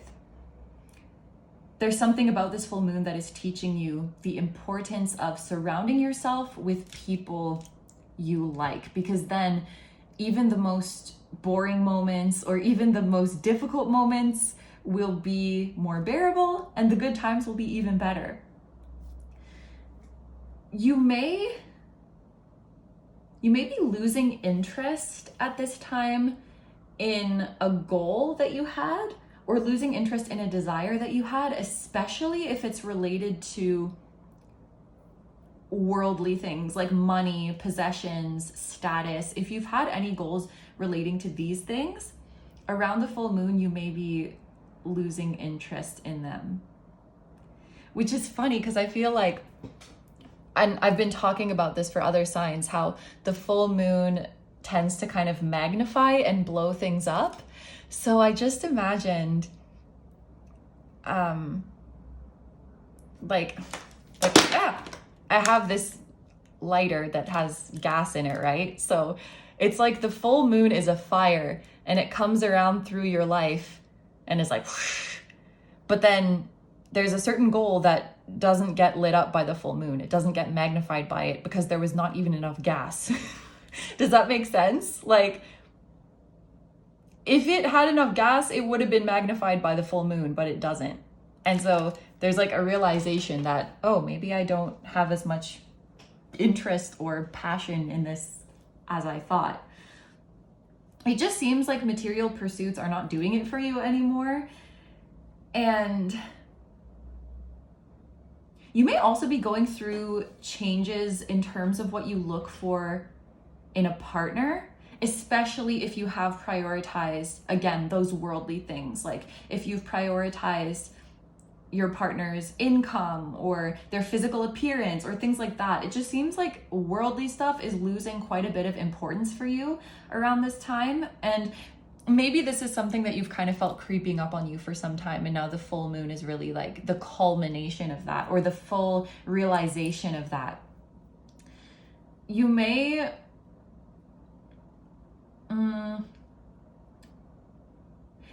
it's like, it's more about how people make you feel. And in the same way, you may stop caring so much about your own worldly stuff. Like you may stop caring so much about your own income, your own physical appearance, your own possessions, your own status, not just what you're looking for in other people, but even what you expect of yourself. You don't put that kind of pressure on yourself anymore to like, oh, you better make X amount of money, you better look like this. It just doesn't, you can't find the gas. You can't find the fuel to care about those things or to put pressure on that kind of thing. It's losing quite a bit of importance for you. It's not that you stop putting effort into those things, it's just that you stop being so hard on yourself about them, and you stop scrutinizing yourself about those things because you're just like, what is even the point in that? And I think because you're realizing if you look at yourself with a critical eye, it's never ending. You will never run out of things to nitpick at. It's like, even if you fix one thing, then you're just going to be judging yourself about something else. The goalpost will always keep moving. If you feel like, oh, I don't like this feature of mine, and then you fix it, you still have that critical mind, because you're not fixing the critical mind, you're fixing a physical feature. So the critical mind is still there. It will just, oh, I can't judge that anymore. I'll just move my attention somewhere else. It's like it will never be satisfied. And so I think you're just realizing there's no point in continuing to nitpick at myself or others like this. And there's no need to keep scrutinizing myself. Like, I'm going to keep doing my best in all areas of my life, but I'm definitely not going to beat myself up about it. I don't have the energy to do that. Yeah, it's just counterproductive. If you're happy and healthy, that's all that matters. And it's like you're just tired of delaying your own happiness over superficial crap. Like, it's just getting in the way of your potential to be happy right now. And also, if you have been putting anything on a pedestal, whether that's another person, a job, an industry, even a place like a country or a city that you've put on a pedestal, this full moon is going to expose the truth of that thing. And you might be left feeling kind of disillusioned by it. I'm hearing the phrase, it's like, don't meet your heroes or don't meet your idols. you're being reminded that like literally everything and everyone has good and bad sides to it. So if anything or anyone has been on a pedestal, I feel like this full moon is coming in and knocking it off. I'm also hearing, why am I defending this person? It's like, why am I defending this person who doesn't even know me? Or why am I defending this person who wouldn't do the same for me? Something like that. You could be having sort of a rude awakening that you don't know someone as well as you thought you did, or you're not as close with someone as you thought you were. Maybe you thought you were close with them, but they didn't feel the same way. And this could just be happening with one person in your life. But I feel like this realization kind of creates like a ripple effect in your life, because there's this, it's like you're asking yourself, why do I go so hard for people and give my all to people who literally don't care and who wouldn't do the same for me?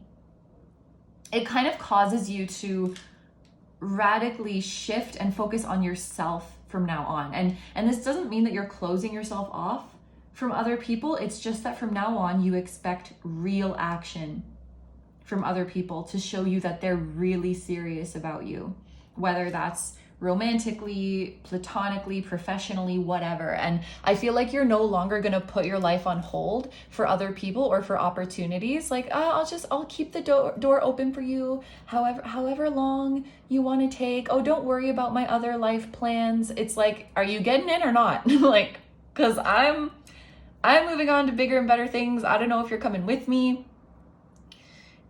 It's Leo got the Queen of Swords when we pulled cards, but you're given a little bit of Queen of Swords energy as well. Like, we are no longer putting things on a pedestal. We are no longer, like, you're still generous, don't get me wrong, but we're not about to go above and beyond or bend over backwards or, you know, fight to the death for people who would not even do the same.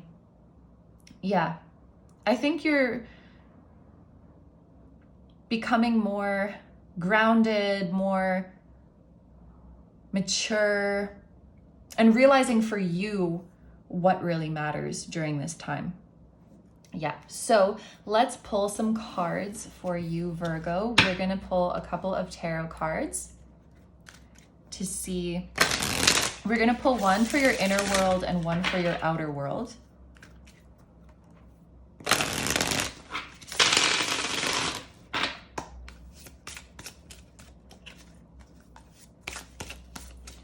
A card for Virgo's inner world. What's going on in Virgo's inner world at this time? We have the Three of Cups. That makes so much sense because we were talking about realizing that a lot of the fun times in your life, it's not necessarily about what you're doing, it's about who you're with. And, you know, we've just talked about realizing, like, I'm not about to bend over backwards for people who won't do the same, and like people coming off of pedestals. And you know, that can be kind of a hard realization to go through, but I also think it makes you appreciate your real friends even more. And so I honestly, because this is your inner world, this is a happy and lighthearted energy, I honestly don't even think that you're gonna be sad about it. Like, if you're letting go of someone, or if you're cutting energetic cords with someone, I think you're actually gonna be happy about it. I see this sometimes when I do like how they're feeling about you videos. I might get a pile where it's pretty clear that that group's person is not committed and that group's person is not showing up and they just don't feel the same way. And I'm always kind of nervous to post those because I don't want people to be upset. But then I'll get these comments like, thank you for telling the truth. I really needed to hear that. Like, I know I just need to move on from this person. So it's like deep down, maybe you knew that it was time to move on from someone. And so, I don't know, I just feel like you're not sad about it. You're like, okay, bye. It's like you feel like you've been sleepwalking and now you're awake and you can see the truth. And like, oh my gosh, why was I why was I going so hard for this person? Or like, why was I putting this on a pedestal? Ugh, like I'm just happy that I reclaimed my energy. I am not sad to see you go. I am happy that I reclaimed my energy. That's the vibe. And like I said, you're going to appreciate your existing friends even more.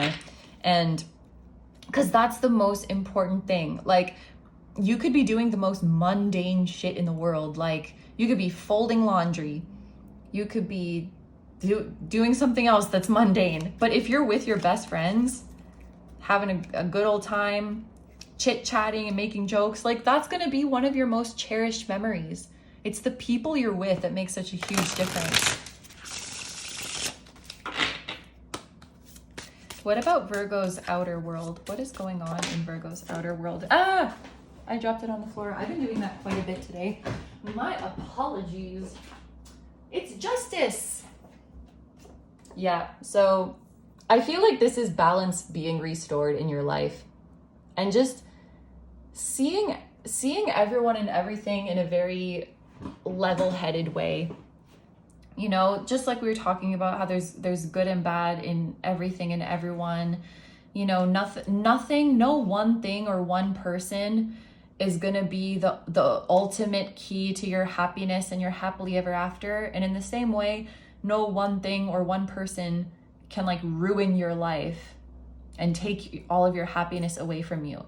I think you're just feeling a lot more centered, more grounded, more at peace, and more realistic. And honestly, like, you're Virgo baddies. You're so good at that. Just being like practical and being realistic and accurately analyzing situations. I'm not surprised to see this. Justice is Libra energy. So this chapter that you're going through, obviously we're talking about the full moon in Capricorn, but this energy could be lingering until September, October, where you just feel like a fog is clearing and you're awake and you can see the truth of things, and that allows you to reclaim your energy accordingly.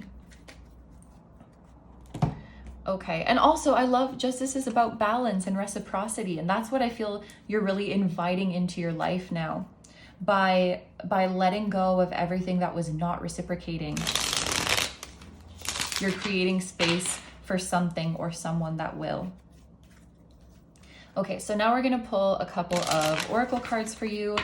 I may add my own interpretations, I may not. This is really just for you to interpret however it resonates with you.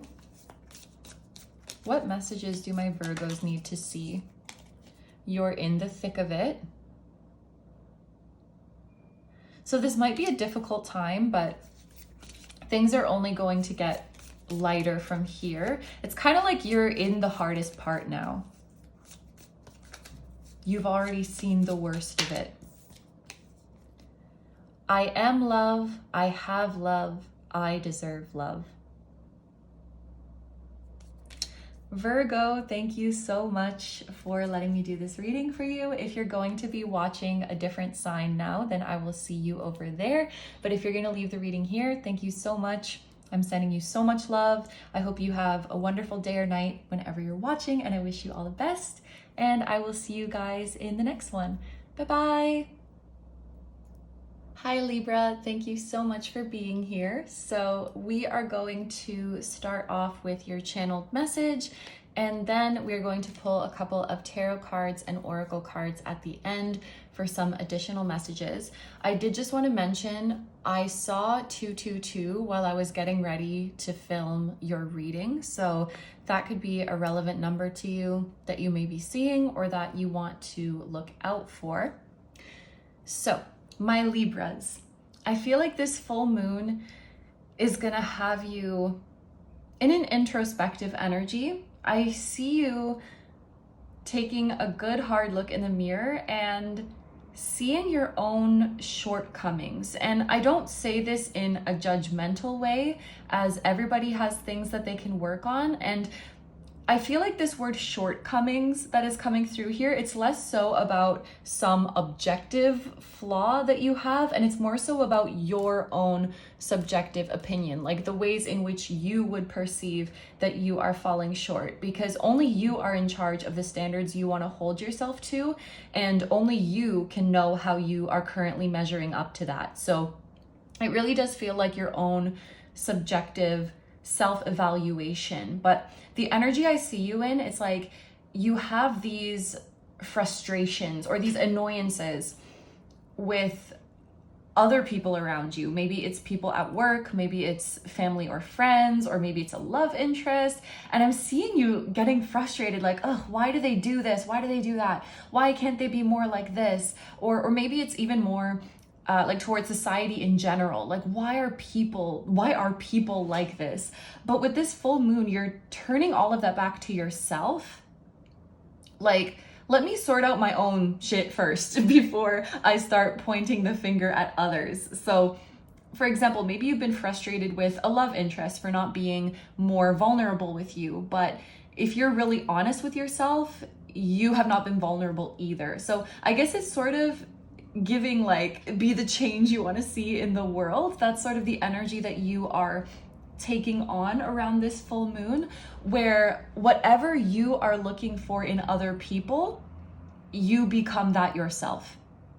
Whatever treatment you want from other people, you treat yourself that way. So if you want people to keep their promises to you, you keep the promises you make to yourself too. I think you guys get the picture. You are being that change that you want to see in other people, or you are setting the standard for how other people should show up for you by showing up for yourself in that way.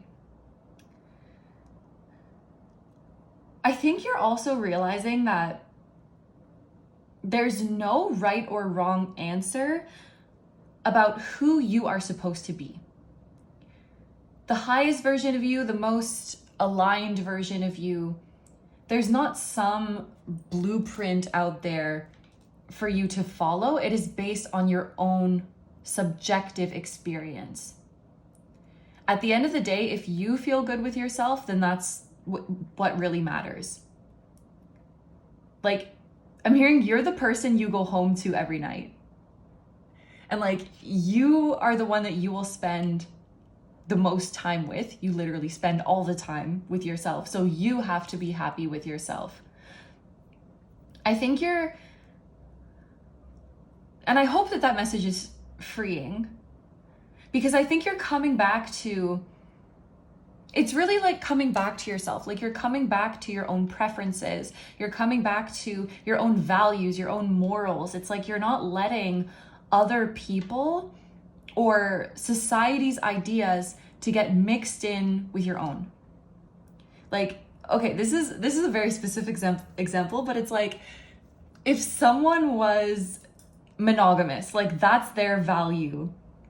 But like, everyone and their dog, everyone around them seem to be in an open relationship. And so then that person looks around and starts to think like, maybe I need to be more open-minded, because this seems to be everybody else's value. And like, maybe I just haven't seen the appeal of it yet. Like, maybe I need to try this out, or like, maybe I need to consider, maybe I'm being too strict. Like, starting to put your own values into question because of what everybody else is doing. And it's like, no, you're refusing to be influenced like that.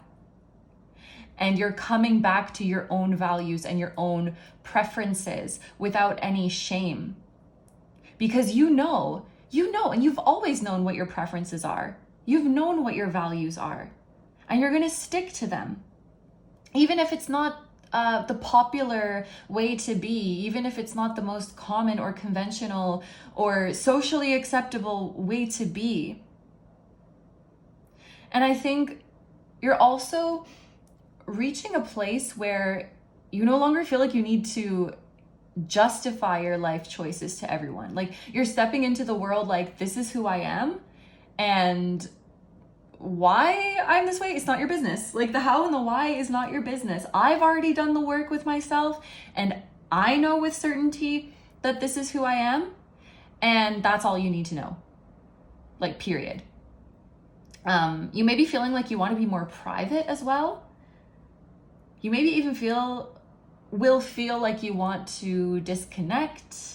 Like I'm thinking about disconnecting from social media. I just see you feeling like, like we've really normalized as a society. Like, first of all, we're exposed to so much information and so many opinions. Some might even say too many, but also like we've really normalized oversharing and like inviting other people's opinions into what we do and what kind of life we lead. And I feel like you're not having that in this full moon energy. You're not having that. I feel like you maybe want to be more private, more disconnected. And it's ironic because like, I feel like at the same time, we've normalized oversharing, but at the same time, we have less intimacy and like less real connection than ever before. And I feel like you're prioritizing real closeness and real intimacy with a select few people rather than, you know, casually mingling. And not that there's anything wrong with that, but I feel like you're just choosing a more closer knit kind of experience rather than just like oversharing with a ton of people. And this will make you feel more empowered. It will make you feel more like yourself. I want to even say more like yourself than ever before. And I feel like this is also going to improve your physical health somehow. Like maybe, like for example, maybe your diet's becoming more healthy because you're no longer like eating to deal with the stresses of your social life or with like stressful relationships, or you're no longer taking advice from everybody else about what you should be eating or what you should be doing because you know what your body will like you're taking care of yourself the way you know how to. And I feel like your physical health is improving because of that. And that's making me kind of emotional because I see, maybe this is just a few of you, but it's like you were really good at listening to your body and you knew what to give it. You knew what it was asking you for, but then you started to doubt that because, oh, but this person is saying I should do this, so maybe I'm wrong. Maybe this person knows better. And taking others' advice could have made things worse. And it's this realization of like, I knew what I needed all along. And like, you're coming back to that. I feel like that's just for a few of you. But kind of realizing, yeah, my body knew what it needed all along. And so as you come back to yourself, I do think that your physical health is improving as well. It could also be that your body image is improving because you just no longer give a shit about what society says your body should look like. It's really just, I'm probably a broken record, but it's really just like self-empowerment and coming back to yourself. And I'm no longer going to explain. I don't need to explain myself to you. I don't need to educate you about why I am the way I am. Like, if you're asking because you actually want to get to know me, then we can have a conversation about it. But if you're asking because you're going to try to like convince me to change my mind, or you're going to try to like poke holes in my values, or, you know, if you're coming at it from a questioning place, then like we don't need to have this conversation. So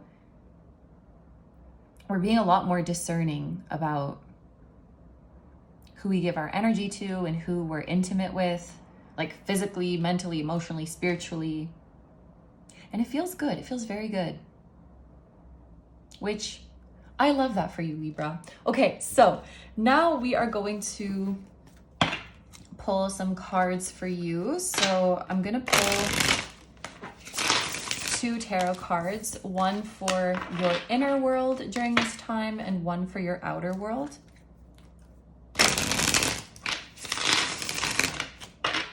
a card to represent Libra's inner world. We have strength. I love that. Cultivating inner strength. This looks so sweet. The way this animal, the lion, looks so small and cute. This is giving companion animal vibes. So you could be spending time with an animal, or there could be an animal coming into your home. You could have an animal spirit guide as well. Actually, let's see if you have an animal spirit guide that has a message for you, because this is your inner world. So there could be like the spirit of an animal is calling to you from within. Ooh, leopard. Let's see. Take some time in solitude. That makes a lot of sense. Take some time in solitude, preferably in nature, for a full day. Be sure to pace yourself by providing times of rest and play during any intense cycles. Whatever goal you're pursuing, do not reveal too much about it until it's completed, or this may interfere with its achievement. You'll be able to foresee events very vividly and accurately through dreams, visions, or feelings. A secret that's been kept from you will soon be revealed. This is a time for expressing yourself passionately in whatever you do. With persistence and steadiness, you'll attain your goal. Your intuition is heightened at this time, so pay close attention to your feelings and trust. I'm not going to read all of the passages, but if you wanted to read about the ocelot, which I'm guessing is a type of leopard, and a snow leopard, I'll hold it up and feel free to pause if you want to read it, or maybe you've already read it.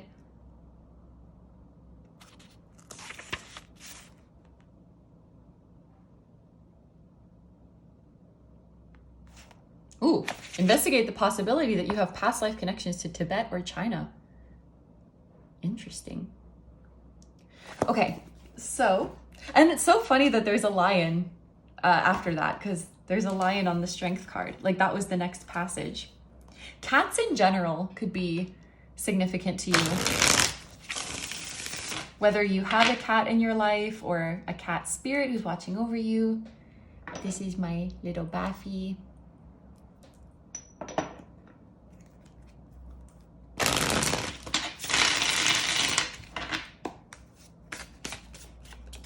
Okay.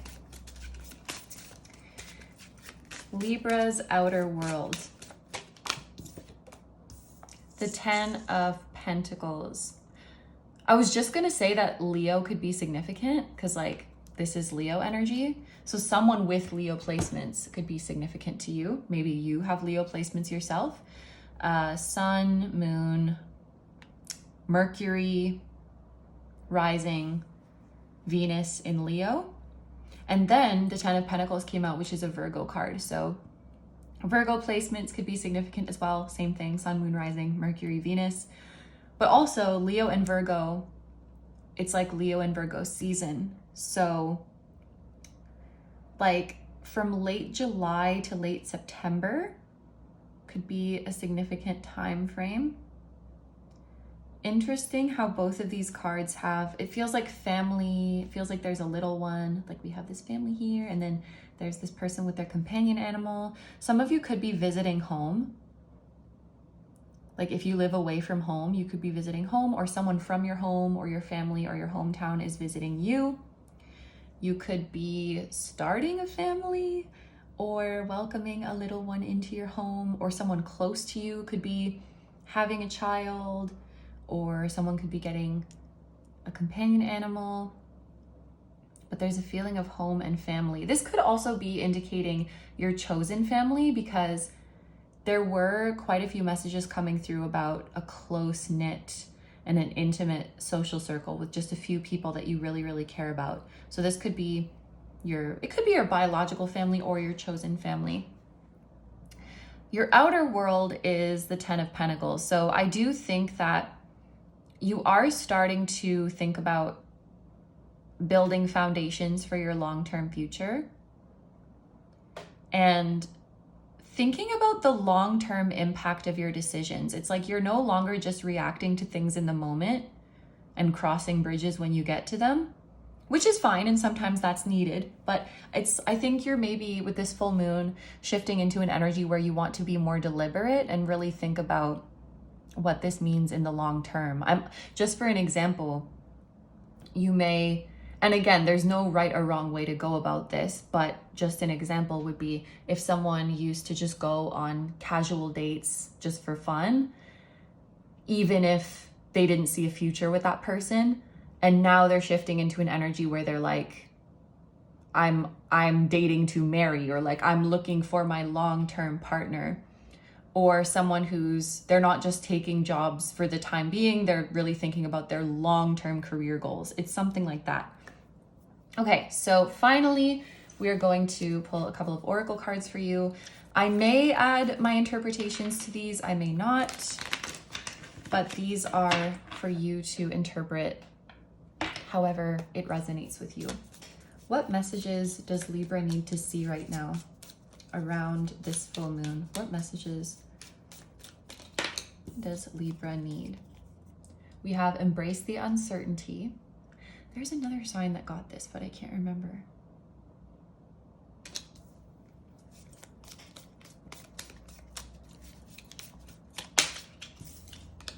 And let go of the anger, move into acceptance. And I think Aries got this one.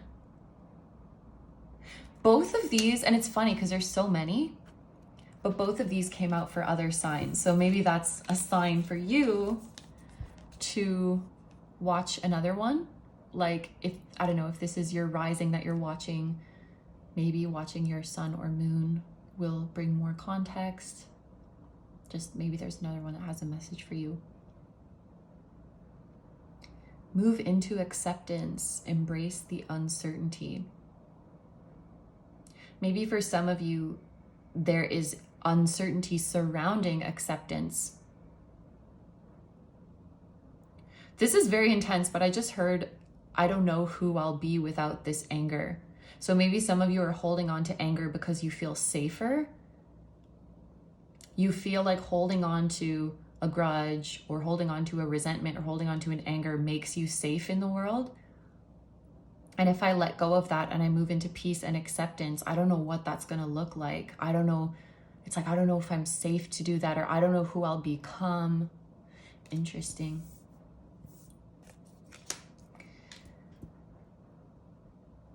That's an interesting message to finish off with, but these are all the messages I have for you. So Libras, thank you very much for letting me do this reading for you. If you are going to move on to a different sign, then I will see you there. But if you're going to leave the reading here, I'm sending you so much love, and I hope you have a wonderful day or night whenever you're watching, and I wish you all the best, and I will see you guys in the next one. Bye-bye. Hi Scorpio, thank you so much for being here. So we are going to start off with your channeled message, and then I'm going to be pulling a couple of tarot cards and oracle cards at the end for some additional messages for you. The energy that's coming through for my Scorpios is actually quite nice. It feels like around the time of this full moon, you are going to start to see more of what you like in your daily life. It's almost like the universe is showing to you more of what you like in your external reality.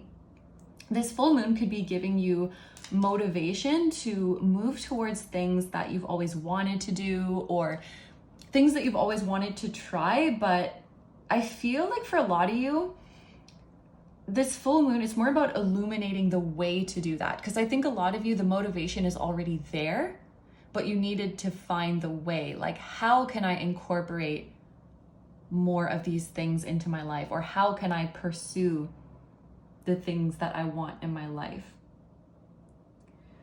So there may be things that you've been interested in learning, or like hobbies that you've wanted to try, but you just haven't been sure of where to start, like, or where you can go to try that, or what's the best way to do it, what kind of budget do you need, what equipment, or like what resources would you need and where to get them, and blah blah blah. Like, it's all of those details that can be overwhelming to think about. I just see when it's in your head, you know, this thing that you want to try, this thing that you want to learn, and you're so pumped up and excited about it, and you're like, okay, yeah, let's do it.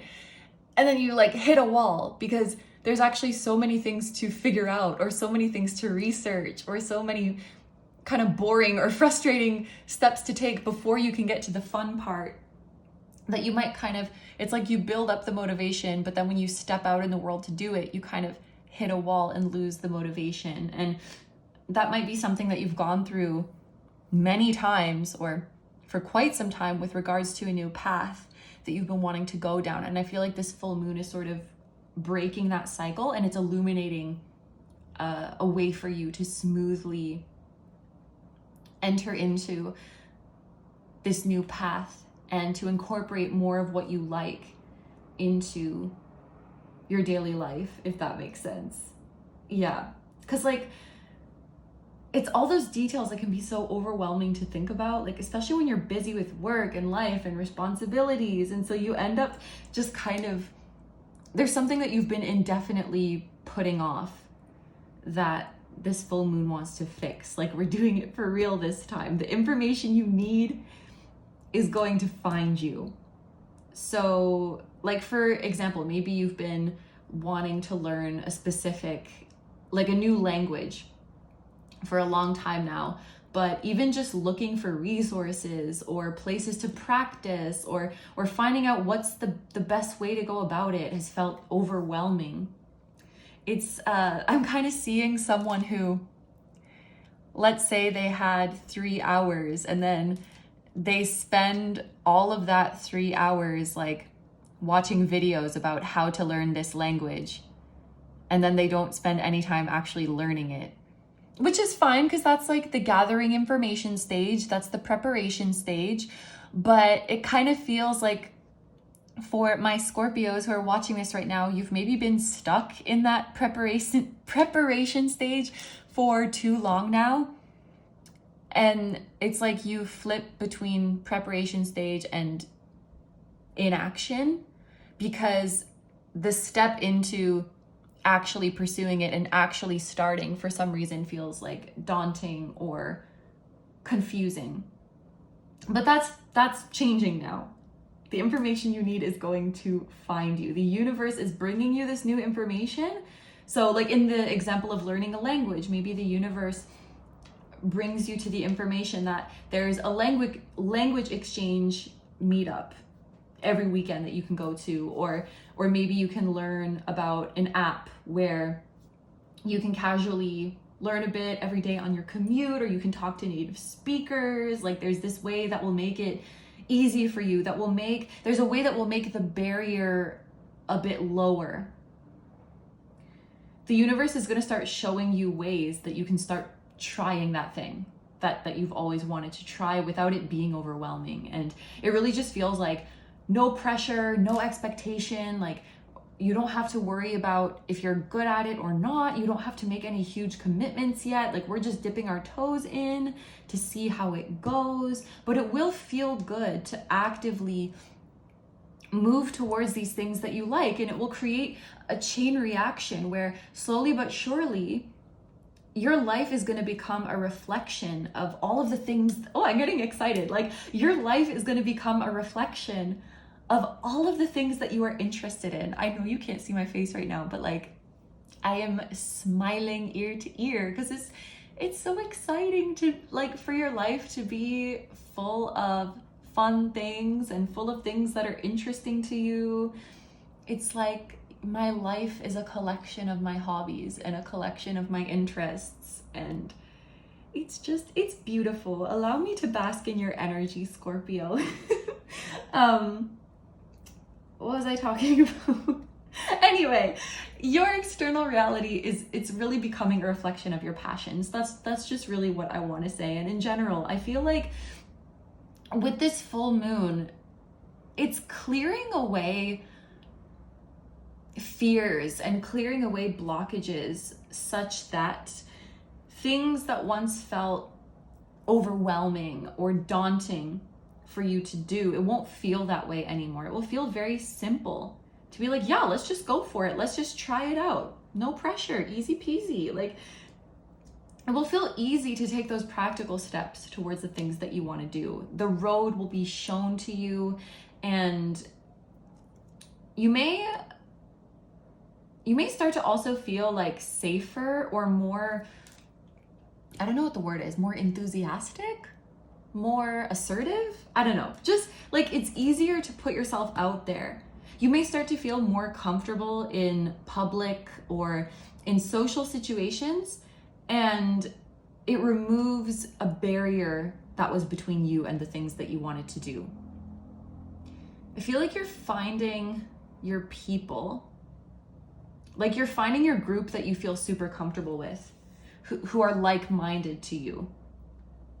And I don't know what the opposite of intimidating is, maybe welcome, but I see you like afraid to step into a new space because you think it's going to be intimidating, or that the people there are going to be intimidating, or the instructors, for example.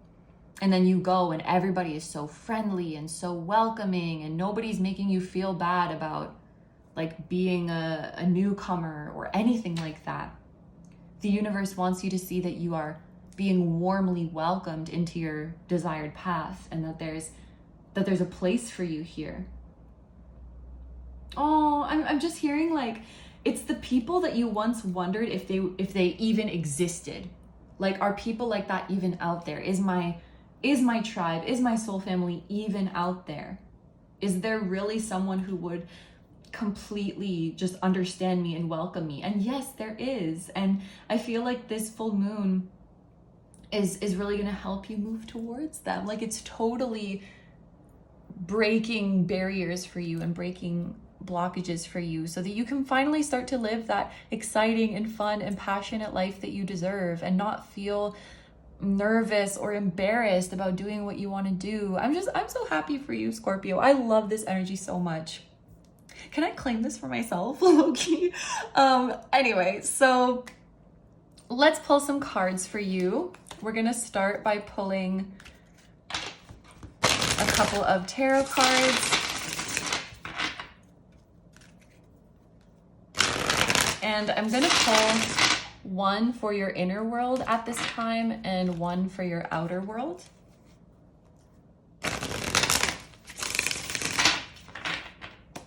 Okay, Scorpio's inner world. We have two coming out at the same time. Wow, the Five of Swords and the Seven of Cups, which makes so much sense because the Seven of Cups means that you're feeling overwhelmed. And then the Five of Swords is literally like you're walking away defeated. It can also have a feeling of inner conflict, being out of alignment. So,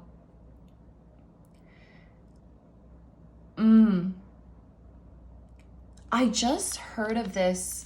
I don't even remember where I saw this. I think I was reading something on Reddit where people were talking about healing from something. And somebody said they were making an analogy about a ceiling fan where even after you turn off a ceiling fan, it still keeps spinning for a while because it still has that momentum, but eventually it will stop. So I feel like the universe is starting to show you external signs about how you can move towards your desired path, but internally, you are like that ceiling fan, or I should say your fears are like that ceiling fan because they've been turned off, but they might still linger for a little bit before they're completely gone. So I feel like there's kind of an overlap where the universe, I'm sorry, this dumbass example just came to my mind, but one time many years ago, I went to leave the house. I had plans to meet up with someone, and I went to leave the house and there was a cicada outside my house. And back then I was terrified of them. And so I freaked out, went back in my house, and I didn't come out for like 2 days, and I canceled my plans. And even though the cicada was very much gone, I was still scared for like 2 days to come out. And I even ordered pizza just so that the delivery person could tell me if it was still there. And he said, no, it wasn't. And he said, is that why you ordered pizza? And I said, yes. And even though I knew it was not there, I was still scared. So there may be a period where the universe has externally showed you everything is okay. You can safely move down the path you want to go. You're going to be welcomed down this path and like everything's going to go great. Here are all the steps. But you still have a little bit of lingering fear. And I think this is just coming up because the universe wants you to know there's nothing wrong with that. To not beat yourself up about, oh, like why can't my emotions just calm down? Like I've already been shown that everything is okay. Why can't my emotions just get with the program or get the memo or whatever that expression is? And the universe is saying, don't worry, like it's just the ceiling fan spinning out its last spins before it stops, but the power has been cut off. Like your fears are subsiding, your fears are exiting the building.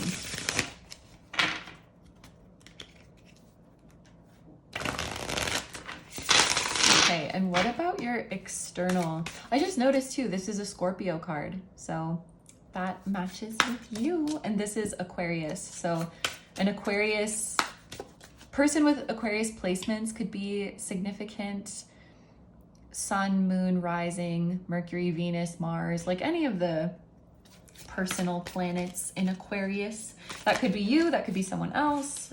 This is way too many, but interesting. So there could be a lot going on in your external world right now. Like things could be, your life could be accelerating. You could have a lot on your plate. You could be manifesting a lot right now.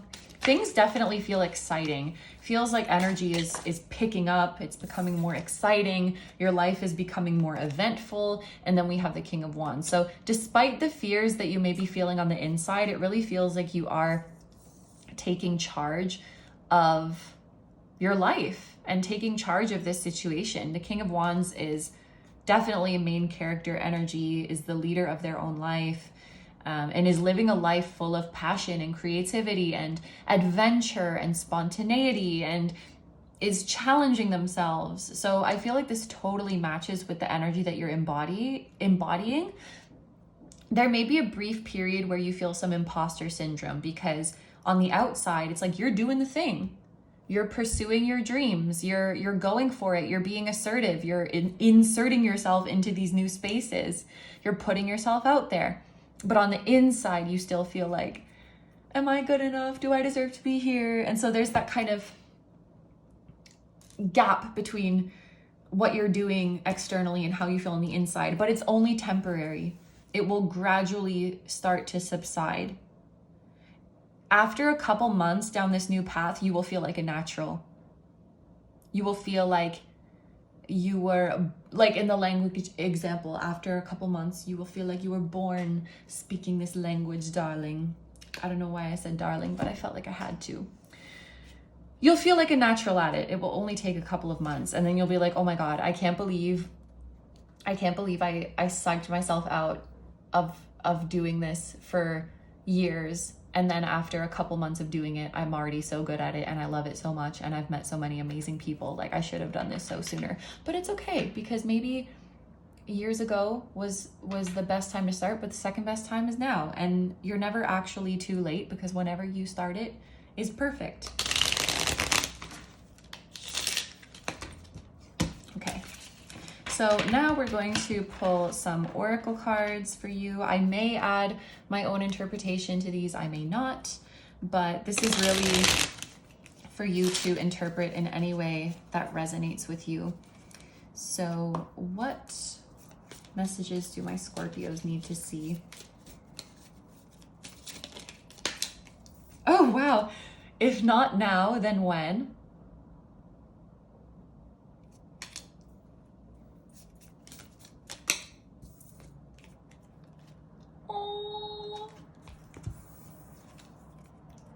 The universe will never let you fail. If these are not a green light from the universe, I don't know what is, Scorpio. And I'm just gonna leave it at that. So thank you very much for letting me do this reading for you. If you are going to head over to a different sign now, then I will see you over there. But if you're gonna leave the reading here, I'm sending you so much love and the best of luck on this new journey. I'm so excited for you, and I hope you have a wonderful day or night whenever you're watching this, and I wish you all the best, and I will see you guys in the next one. Bye-bye. Hi Sagittarius, thank you so much for being here. So we are gonna start off with your channeled message, and then we are gonna pull a couple of tarot cards and oracle cards at the end for additional messages.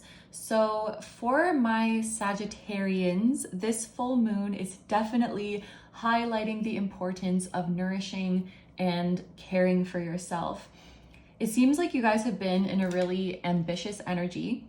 For quite some time now, you've been working really hard and focusing a lot on productivity. There may be a specific goal that has been really important to you that you've been consistently working towards, or just as a part of your personal growth journey, you've been wanting to be like more productive overall.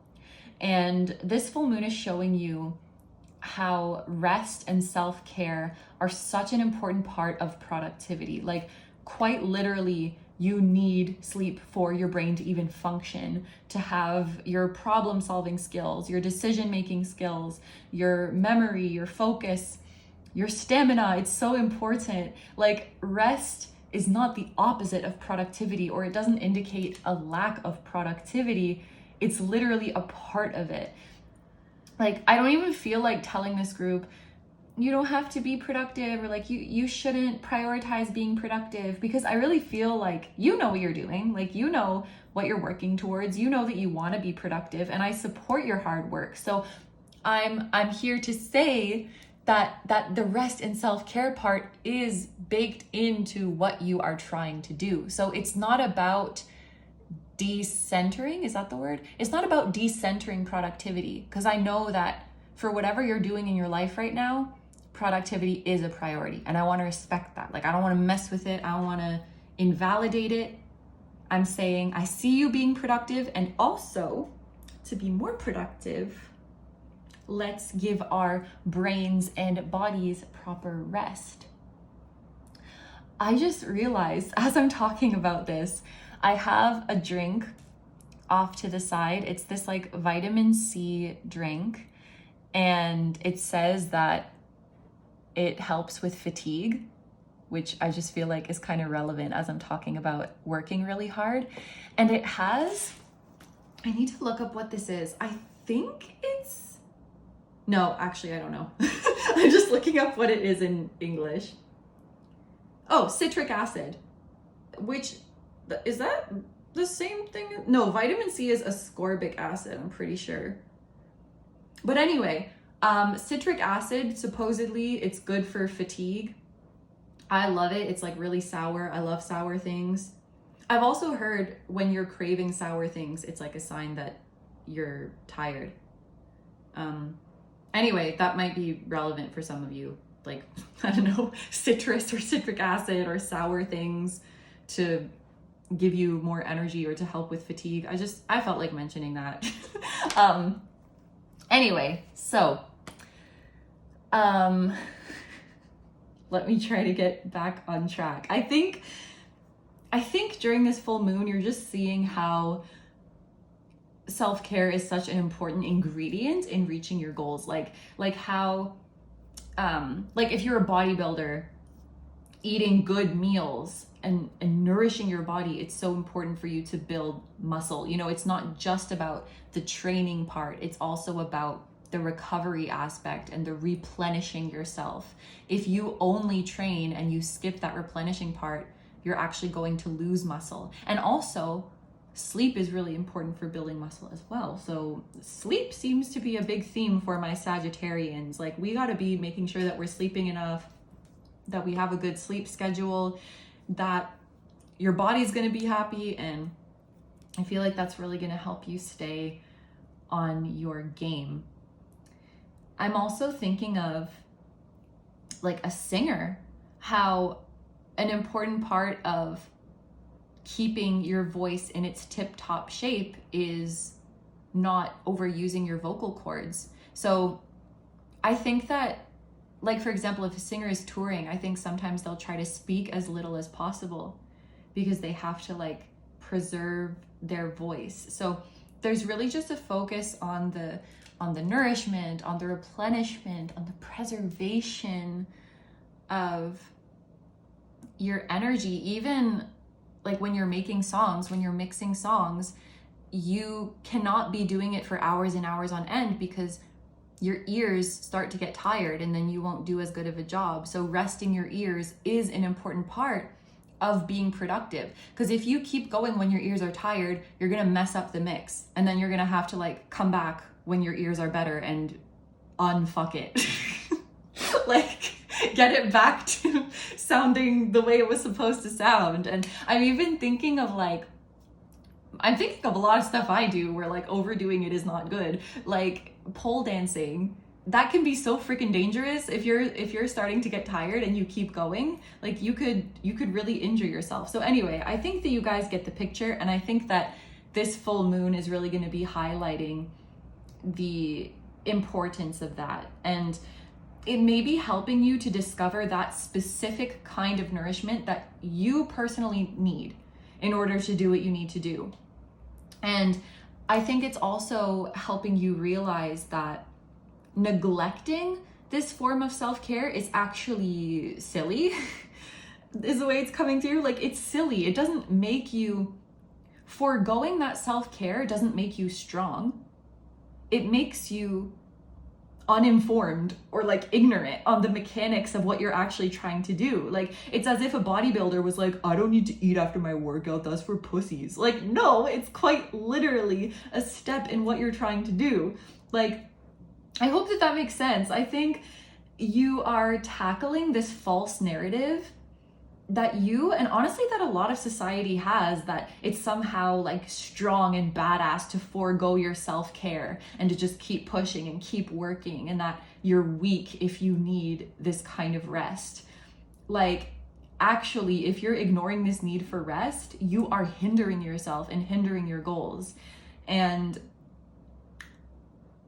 I think that you're going to inspire others around you to take a similar approach. Like, as you start to take better care of yourself, and as you start to unapologetically take the time for rest and recharging that you need, it will help other people to recognize that that's okay. Because I feel like it is kind of a collective societal thing that we all do. Like, I'm being shown two people at work, and one person is refusing to take a break because maybe they want to show how strong they are, or they feel bad about taking a break because they feel like it's going to inconvenience other people, even though they're actually really exhausted. And then, so they're not taking a break, and then this other person sees them not taking a break and is like, damn, that person is not stopping. So I guess if I need a break, that means I'm weak, or I'm going to be inconveniencing them. So it's like these people are feeding off of each other, and they're both ignoring their need for rest, and then both looking at each other who is not resting and saying like, oh, well, they're going to keep going, so I should keep going too. Does that make sense? It's like a cycle where people are feeding off of each other, and it creates this vicious cycle of wanting to keep up with each other, or like to not show this weakness to each other. And it almost feels like, I feel like sometimes it can be weirdly competitive. Like, you know, when people weirdly brag about how little sleep they got, or like how little sleep they need, like who can go the longest without a break, or who can work off of the least amount of rest. But I think you're breaking that cycle by being like, you know what, guys, like if you're in that workplace, you're like, I think I'm gonna take a break and refresh my mind now. And then other people see you do that and they think, oh, so it's like, we're tired right now. Like, that's the thing, that's the vibe. Like, it's okay for me to feel tired right now. It's normal for me to need a break. Okay, I think I'm gonna take a break too. And so then it creates a positive cycle. Like, now we're nourishing ourselves, and that's the vibe. So I feel like you're such a trendsetter. And I love this energy. Like, you're becoming healthier. This full moon is helping you to become healthier and more robust and more intentional with your efforts, physically and mentally. And you, whether you're working or training or studying, whatever it may be, you are doing so in a way that is more sustainable. Beautiful. So, okay, let's pull some cards for you. I'm going to start with the tarot cards, and I'm going to pull one for your inner world and one for your outer world.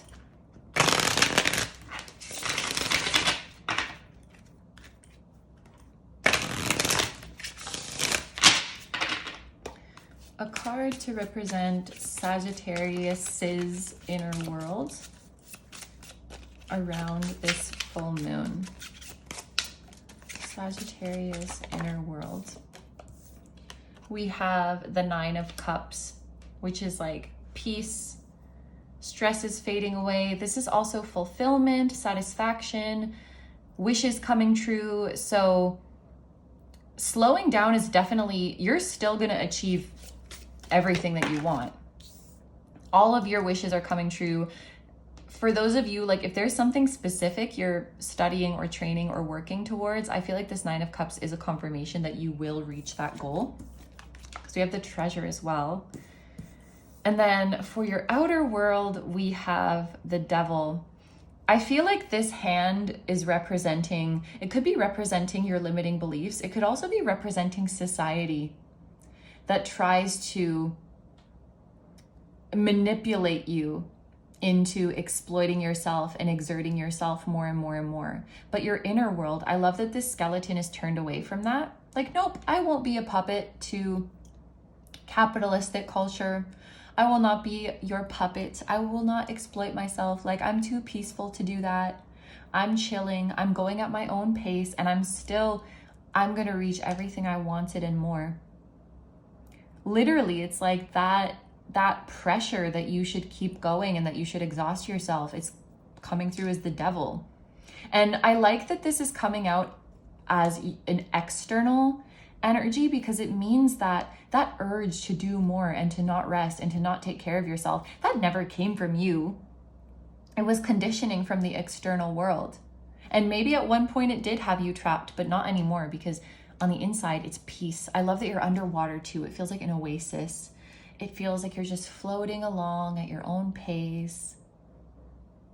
You're so peaceful and you're so fulfilled and you're so nourished. I love it. So finally, we are going to pull a couple of oracle cards. I may add my additional interpretations to them. I may not. This is really for you to interpret how it resonates for you. What messages do my Sagittarians need to see right now? Okay, so we have these two coming out. This will all feel kind of terrible until it doesn't. I am a multidimensional, forceful being who is equipped to have and hold the entire universe inside me. This is definitely your internal energy, this 9 of Cups. I am a multidimensional, forceful being who is equipped to have and hold the entire universe inside me. I guess for any of you who have been, if you have been deriving your self-worth by like how long you can work without resting, or like how much work you can get done within a certain time, how fast you can reach your goals, like your output, like maximizing output. If you've been deriving self-worth from that, then slowing down to take care of yourself could feel, I want to say scary. Like you could feel like, oh my God, I'm falling behind. But it will feel that way until it doesn't. It's really just a matter of time. And maybe it takes this radical act of slowing down and caring for yourself and being like, oh my gosh, I'm still getting everything done. Imagine that. I'm still hitting all my goals. In fact, I'm performing better than ever before. And the world did not end when I stopped exhausting myself.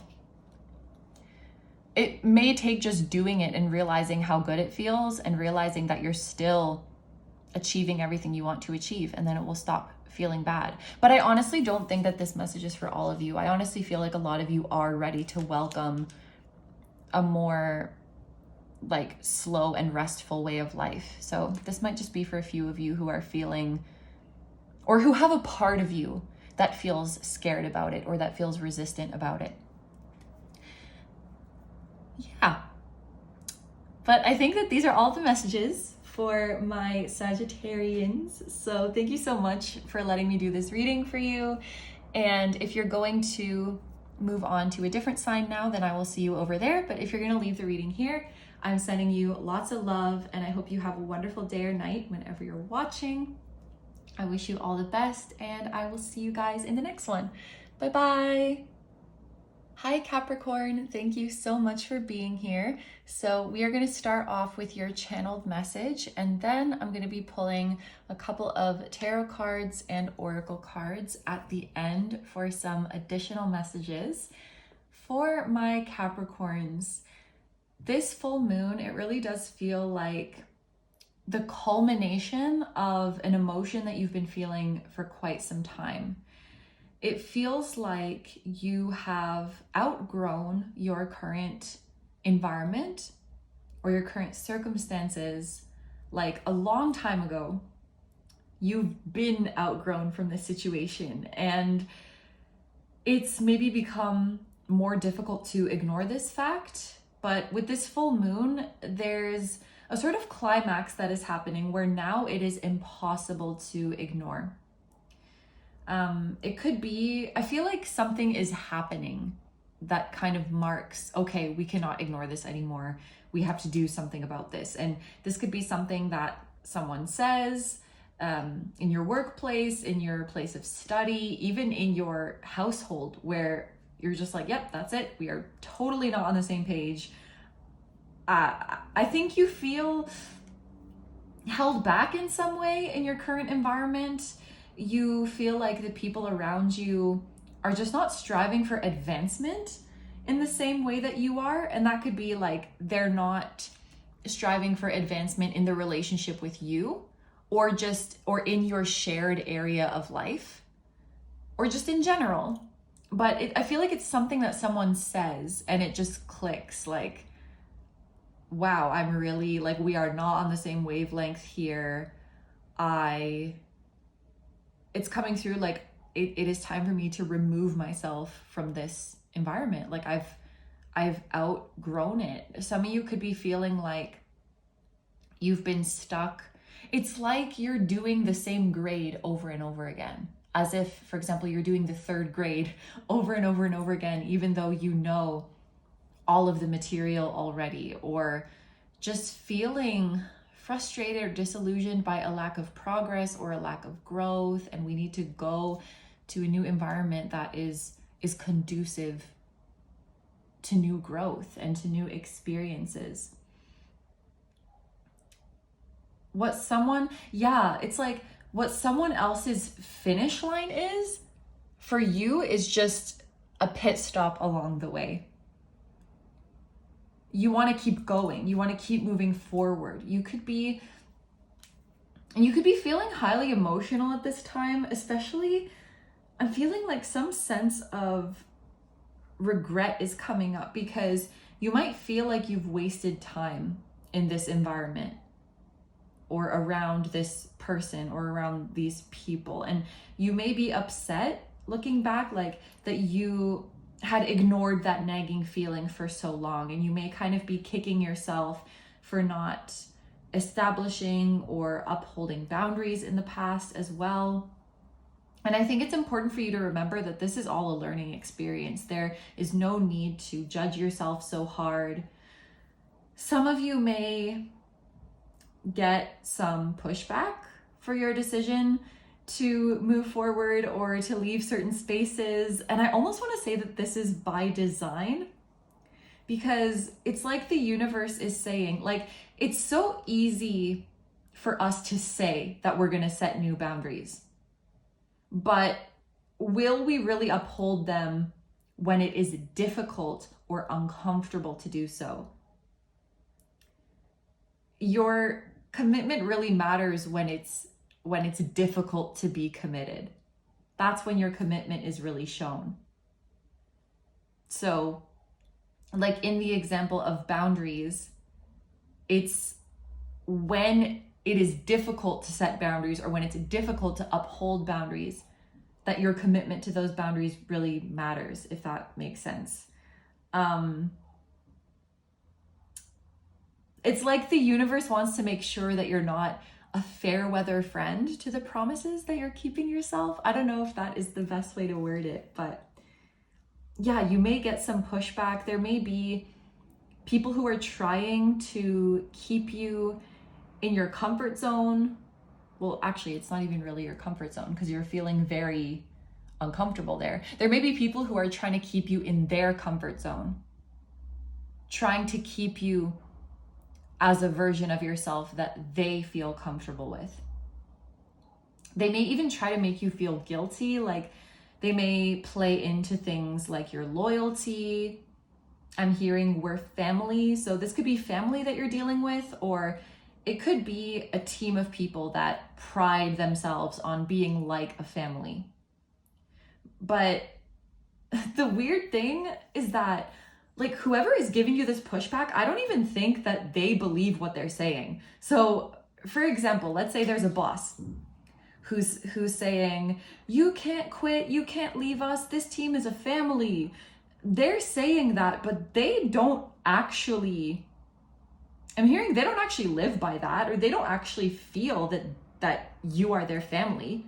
They're just saying that to make you feel guilty because you staying will benefit them.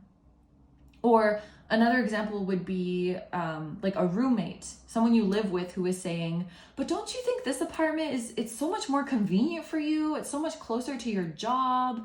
Like they're saying, they're trying to keep you where you are, but they're framing it in a way of, but this would be better for you. Like I'm looking out for you.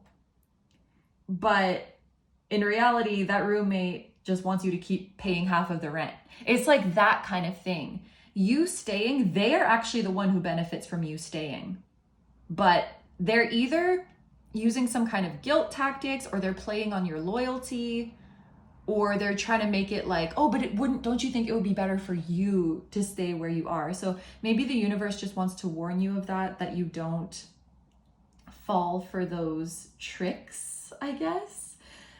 Because I do think that you are a very compassionate soul, and I do think that there may be some people who are kind of playing on that, and that's why it's in those difficult times. You don't just stand up for yourself when it's easy. You don't just uphold boundaries when it's easy. It's in these times where your commitment is needed the most. It's like, I've been quite turned off by the word test recently, like the universe is testing you, or this is a spiritual test. I don't know. It's just not sitting right with me. But it is kind of like your commitment to yourself is being put to the test. I will say it with finger quotes.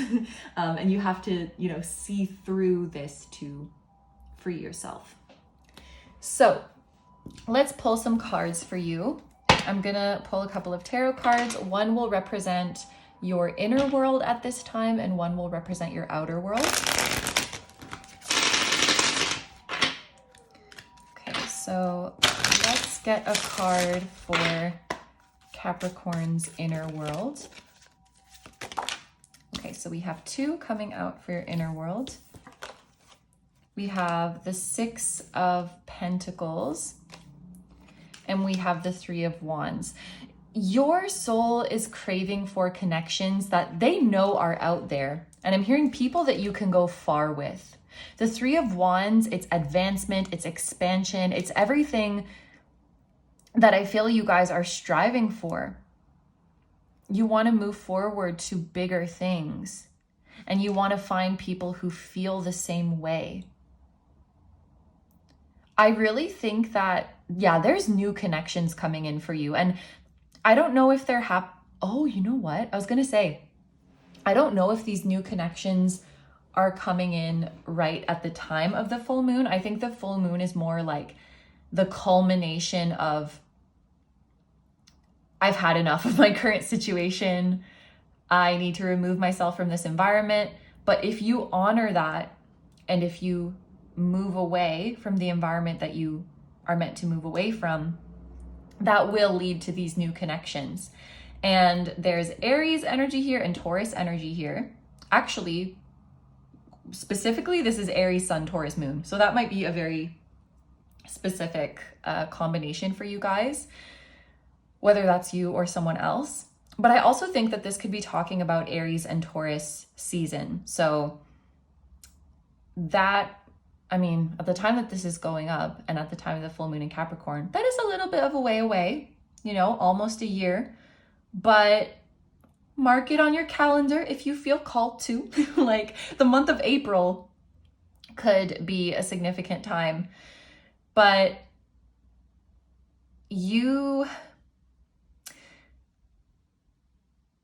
I'm not saying everyone in your life, but there's some current key people in your life who are maybe not honoring your destiny to advance and expand and move on. Again, someone wants this to be your finish line, but it's not your finish line. It's just your pit stop on the way. And the reason you're seeking this is because there are people out there. No, that's not the reason. But one of the reasons you have this longing in your heart is because it exists out there for you. And there are people who will mirror that drive, who will mirror that ambition. I think what I'm trying to say is that you may be being pulled and called in by important soul connections with people you haven't met yet. Like the higher self of your future partner, whether that's romantic, friendship, business, they are kind of pulling you and guiding you towards them, even if you don't know who they are yet. And that's one of the reasons you're feeling nudged at this time, if that makes sense. Okay, so let's also pull a card for your outer world.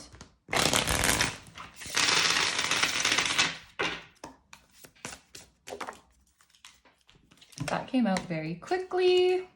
And we have the Knight of Cups. So, okay, I feel like this is someone else. It's reminding me of, this is like back when I was a teenager, but I had told my managers that I was going to quit, and then they gave me a raise after that. And I don't know, maybe they were trying to make me stay. They were trying to sweeten the deal a little bit, but I feel something like that would happen to you where you are informing someone or people of your decision to depart, and then they suddenly start to be nicer, or they suddenly start to give you more. Because remember, I feel like you're dealing with someone who's trying to play on your compassionate side, or play on your generous side, or play on your loyalty. So it's like you're telling them this isn't working, and now suddenly they're being really sweet to you, or they're being more generous with you. And it's kind of like you're missing the point, you know, like it's not going to work on me if I know you're only doing this because I said I was moving on. I'm hearing butter you up. Someone's trying to butter you up. And, you know, the Knight of Cups is an emotional and sensitive card. So I do feel like someone might be trying to play on your emotions.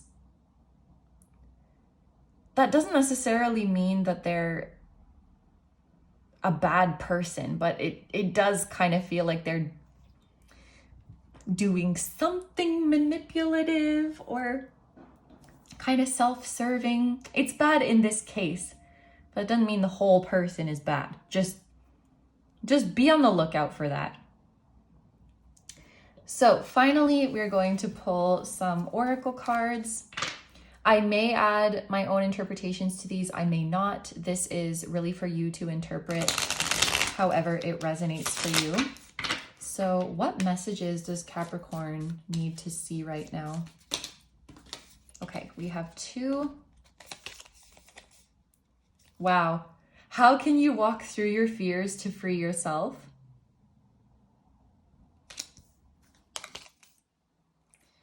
Trust is a muscle. Allow yourself to let go and know that what is meant for you is coming. So, in case you didn't know, which I hope you do know, there are definitely bigger and better things on the other side of this. I feel like there's so many adventures waiting for you. There's so many new experiences waiting for you. There's another sign who got this card, but I forget. But that might be a sign for you if you did feel called to watch another one of these readings for another one of your placements. That might be confirmation to do so. But yeah, I feel like these are very telling. So Capricorn, these are all of the messages I have for you. Thank you so much for letting me do this reading for you. If you are going to go on to a different sign now, then I will see you over there. If you're going to leave the reading here, I'm sending you so much love, and I hope you have a wonderful day or night whenever you're watching this. I wish you all the best, and I will see you in the next one. Bye-bye. Hi Aquarius, thank you so much for being here. So we are going to start off with your channeled message, and then I'm going to be pulling a couple of tarot cards and oracle cards at the end for some additional messages. So for you guys, I was hearing back to the drawing board, which is interesting because that sounds like kind of like a fresh start or starting from scratch. And that's usually an energy that we would associate with a new moon. But this is happening for you on a full moon. And I feel like around this full moon, you may be seeing the results of something that you've been working on. But to your surprise, it came out quite differently than what you were expecting. So I'm being shown as an example. It's like if you were making a cake and then you take it out of the oven and it looks different, it smells different, it tastes not quite how you wanted to make it. And so you have to go back and tweak the recipe and make it again. You know, you can't change the cake once it's already been baked, right? So you have to go back to the drawing board, back to the recipe, and make it all over again to see if it will come out differently now. So I feel like energetically, you are doing something that is similar to that. You're going back to the start and making some changes so that you can produce a different result this time. This is going to be a really good experience for you though. I know it sounds annoying. It might be time consuming, but I feel like this is going to be an amazing learning experience for you, and it is going to bring the new results that you are truly happy with. So when you do go back and do this all over again, you will get the results that you wanted, and you will be glad that you took that extra time and effort, because I'm hearing in the grand scheme of things, that extra time you took is not going to matter, because the good results are forever, or the good results last for a very, very long time. And so it's worth it to take a bit of extra time now. And I also feel like a lot of people, if they were in your shoes, they would have just given up at this stage. You know, like they would have made the cake the first time, it would have come out a little bit different than what they wanted, and they would have just been like, oh, whatever. You know, like it's too much hassle to make it again. Even they might feel like it's just too disheartening to go back, but not you. You are going to go back and fix it. I'm hearing because you're too stubborn, but I don't mean this in a bad way. I mean it in an endearing way. I think that's maybe one of your spirit guides talking like, not us. We are going to get it how we want it. Thank you very much. And your ability to do that is what will assure that the next time you do get excellent results, and it will all be worth it. I'm thinking about magic, the concept of magic, and that most people, oh gosh, I don't know if I'm gonna explain this well, so please just bear with me. It's like most people think that magic is just poof, something just appears in front of you. But you understand that magic is all of the reworking, all of the tweaking, all of the mundane steps, and all of the labor in your journey. That is the magic. Like that is where magic happens, and you are the magician. And people don't realize that, like, you are the one making magic with your daily efforts. But because people think of magic as just this like, poof, it's here, magical, they end up waiting around for magic to happen to them. And then when you make it happen, when you, Aquarius, make it happen, those people will just say that you got lucky. Like, how did you do that? How did you get that magic to come to you? It's like, girl, I was in the kitchen for months, for years, whatever it is. I was reworking my recipe. I was tweaking things. I went back to the drawing board so many times. But people don't see that. They just see your finished cake. And oh, you got blessed with magic. It poofed in front of you. No, you made the magic because you were too stubborn to settle for anything less than the best representation of your magic and of your talent and your potential. You like, I'm hearing you really ate with this, Aquarius. Whatever you're making, you are really outdoing yourself, and you should be very proud of yourself. Yeah. The work that you're doing right now, it's going to lead to a huge breakthrough. Like, this is going to lead to a lot of success in your life. And you're going to see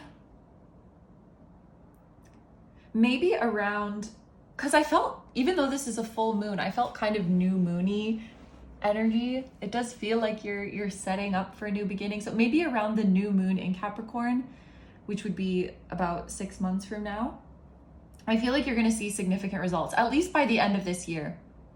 You're going to have like a breakthrough, and you're going to see significant results and significant success in your life. And also, is Pluto in retrograde? I feel like it is. I feel like it's going to spend a few months in retrograde in 2024, because it went into Aquarius once, and then it's dipping back into Capricorn for a few months, and then it's going direct again, and it's going back into Aquarius for good, like for the next many, many years. And I feel like this period of reworking and revisiting your stuff for you, that could coincide with the Pluto retrograde. Pluto's going direct again towards the end of the year. So yeah, sorry, I don't know the exact dates, but that period might be important. And when Pluto goes direct again, you might feel that sense of breakthrough really strongly, like, okay, now the ball is rolling. And so I think the universe wants to encourage you to really take your time with these adjustments.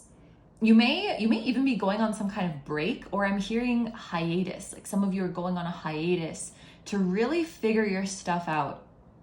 And the universe is reminding you that it will actually be faster. You will actually reach your goal faster if you take your time in this stage. Because if you rush forward with these half-baked ideas, you will have to keep coming back to the drawing board over and over and over again. And you taking this extra mile to perfect your craft now is really going to get you ahead in the long term. And it's going to set you apart from the rest. Some of you might be in an industry that is kind of competitive, or just that a lot of people aspire to.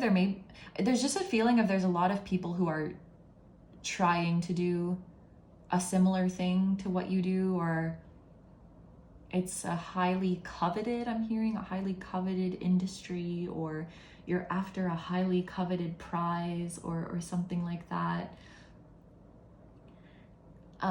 It just seems like you're really honed on some craft or on some project, and you may become a bit of a hermit, like enter into hermit mode during this time. You may become a bit of a homebody as you are working away on this thing that is very important to you. I feel like your loved ones will understand, because probably anyone who knows you well knows how important this is to you. I just had an image of someone bringing you soup. Like maybe there's people who are cooking for you or bringing you food because you're so busy working on something, or they're like You forgot to eat, didn't you? Like, make sure you eat. I brought you soup. You can drink it with a straw while you keep working. Wait, that's kind of gross. Anyway, I just had that visual right now. Yeah, so it's like you're working on mastering a skill, you're working on a project, you're studying something or studying for something very important. You could be, some of you could be sleeping less, or you could be sleeping in short bursts. I'm seeing someone taking a series of power naps where they just knock out and then they're like passed out for a short period, and then they're like, okay, I got my second wind, let's keep going. And I feel like you could be having really vivid dreams at this time, and I would even encourage you to keep a dream journal, or someone on your spiritual team is encouraging you to do that. Yeah, this is actually very specific, I think, just for a few of you, that you could be writing, like having a correspondence with a spirit guide where you are physically writing to them and then they answer you somehow. It could be a spirit guide or a deity whom you're working with. It could be an angel. It's like you write something to them, a message, a request, a prayer, whatever it might be, and then they answer you through signs, or they answer you through your vivid dreams. I feel like your psychic abilities are going to be very strong at this time. You might not be watching a whole lot of readings, or you may be doing your own, but some of you maybe not even that. You're just directly writing to your spiritual team. Your psychic abilities are turned on. You may even feel a little bit, I don't know how to describe it. You know when life feels kind of surreal? It feels kind of like you're walking through a dream. You might feel a bit up in the clouds. You might feel a little bit delulu sometimes, but this is valid. I mean, this is valid. It's a necessary stage for you to be in temporarily. It's necessary to spend time here in that kind of space between the 3D and the 5D, to spend time in that limbo for a while, to gain inspiration, to receive messages. It's important to be here right now. I'm hearing don't fight it. You will find that connecting more to the spirit world, it's not necessarily disconnecting you from the 3D. In fact, it's making the 3D more meaningful for you. It's making it more vivid. And this actually does make me think that whatever you are working on, it is divine. It's divinely guided. You could be, whatever it is that you're working on studying, I feel like in some way it's like divinely channeled or supported by the divine. Okay, so let's go ahead and pull some cards for you. I'm going to pull a couple of tarot cards first. There will be one to represent your inner world at this time and one to represent your outer world.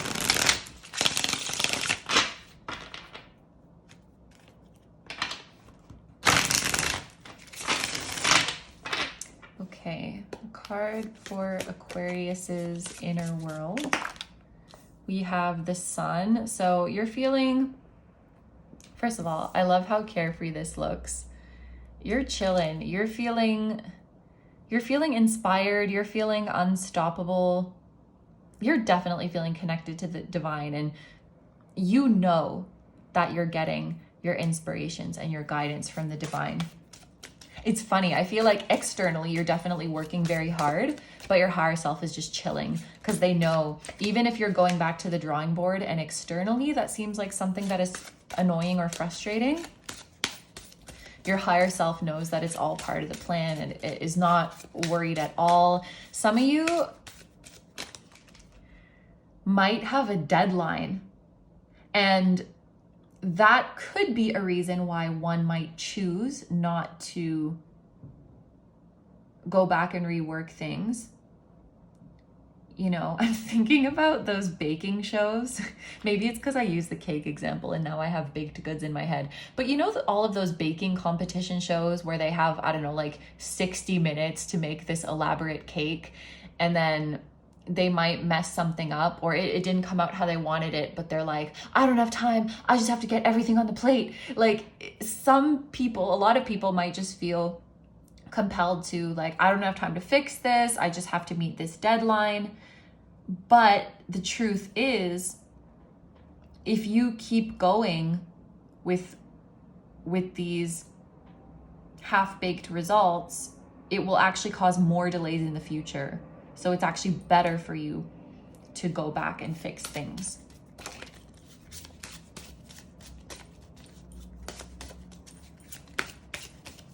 You could be in a situation that would make a lot of people panic, but you're just oddly chilling. I don't know if this is what's literally happening or if it's just a visual to depict the energy, but it's like a clock that is ticking down. You're on a time crunch and people around are like, they're sweating, they're panicking, they're scrambling around, but you're just calm and you're in your own zone and you're not even thinking about the clock. And somehow you still manage to pull it all together by the end. You're making it look so easy. You have that magic. Oh my gosh, I'm thinking of that song now. It's like, I got that magic in me. And then it turns into... Who was that? I can't remember. I used to love that song. I memorized all of the lyrics when I was a kid. I don't remember them now though. And then for your outer world, we have the Six of Swords. So this is actually Aquarius energy. That's your energy. And this is Leo energy. So someone with Leo placements could be significant. Sun, moon, rising, or Mercury in Leo. Could even be you who has these placements, or someone significant to you at this time will have them. But I love both of these. Are just like, I'm chilling, I'm vibing, I'm sailing along. I'm moving forward slowly but surely. I'm moving forward, I'm moving along, I'm making progress. I think you have a lot of faith in yourself and in the divine support that is around you and in how your journey unfolds. And I think you also have a firm grasp on the truth that progress does not always look nice and clean and linear. And even like going back can also be making progress. Changing lanes can also be making progress. And so it's like you kind of all embrace it as energetically, I am progressing, I am growing, I am moving forward, even if in this three-dimensional world it looks like I'm all over the place. And that's why I'm not panicking, because my soul is telling me everything's okay and that we are moving forward and that we are getting closer and closer to our goal. You're keeping very calm under 3D pressures, and I love that for you. I'm also thinking of, because there was that message about it kind of feels like you're living in a dream right now. And this reminds me of row, row, row your boat gently down a stream. Merrily, merrily, merrily, merrily, life is but a dream. Yeah, that's your vibe right now. Okay, so we're gonna pull a couple of oracle cards to finish off with your messages. I may add my own additional interpretations to these. I may not. This is really just for you to interpret how it resonates for your situation.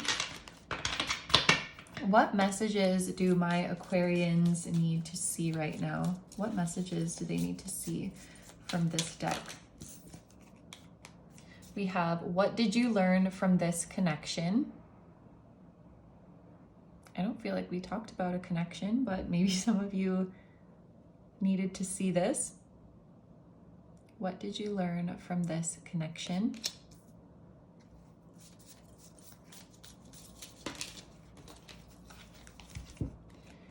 How are you being the best version of yourself? And bend but do not break. I kind of like these two together because I feel like there isn't one best version of yourself. Being the best version of yourself could look like many different things. Maybe the best version of you is bendable, is adaptable, is multifaceted. And when you're in an unconditionally loving connection, when you're in a divine connection, whether it's with someone else, with yourself,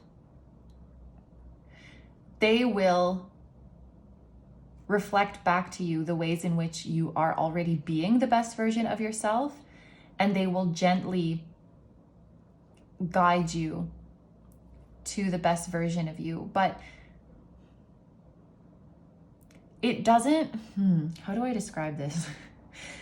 The way it's coming through is like when someone you're in a divine connection with who loves you unconditionally is leading you to the best version of yourself, it doesn't literally look like they're leading you to be a certain way. It's just an unconditional support that they give you. They're not behind your boat like trying to blow you in any direction, or they're not secretly like sitting in the back of your boat paddling it in a different way. I guess what I want to say is that they're helping you to become the best version of yourself, and they don't have any agenda about what that is supposed to look like. So someone who loves you unconditionally is going to say, even if Aquarius grows into the best version of themselves, and then from that place, they decide that they're not in alignment with me anymore, or even if the best version of them is something that I don't resonate with, I still want to support them in becoming that. That's what I was trying to say. Sorry, I don't know why that was so hard for me to get out. But anyway, that might be, oh my gosh, look what's at the bottom of the deck. Did you say it? Did you tell them you love them? Something to think about for my Aquarians. There's maybe a connection we need to think about or visit a little bit. And oh my gosh, at the bottom of the tarot deck is the Two of Cups. So yeah, that's just coming out at the end of the reading, but definitely something to ponder as we say goodbye now. So thank you so much, Aquarius, for letting me do this reading for you. If you're going to listen to another sign's reading now, I will see you over there. If you're going to leave the reading here, thank you so much for letting me do this reading for you. I hope you have a wonderful day or night whenever you're watching. And I'm sending you so much love. I wish you all the best. And I will see you guys in the next one. Bye-bye.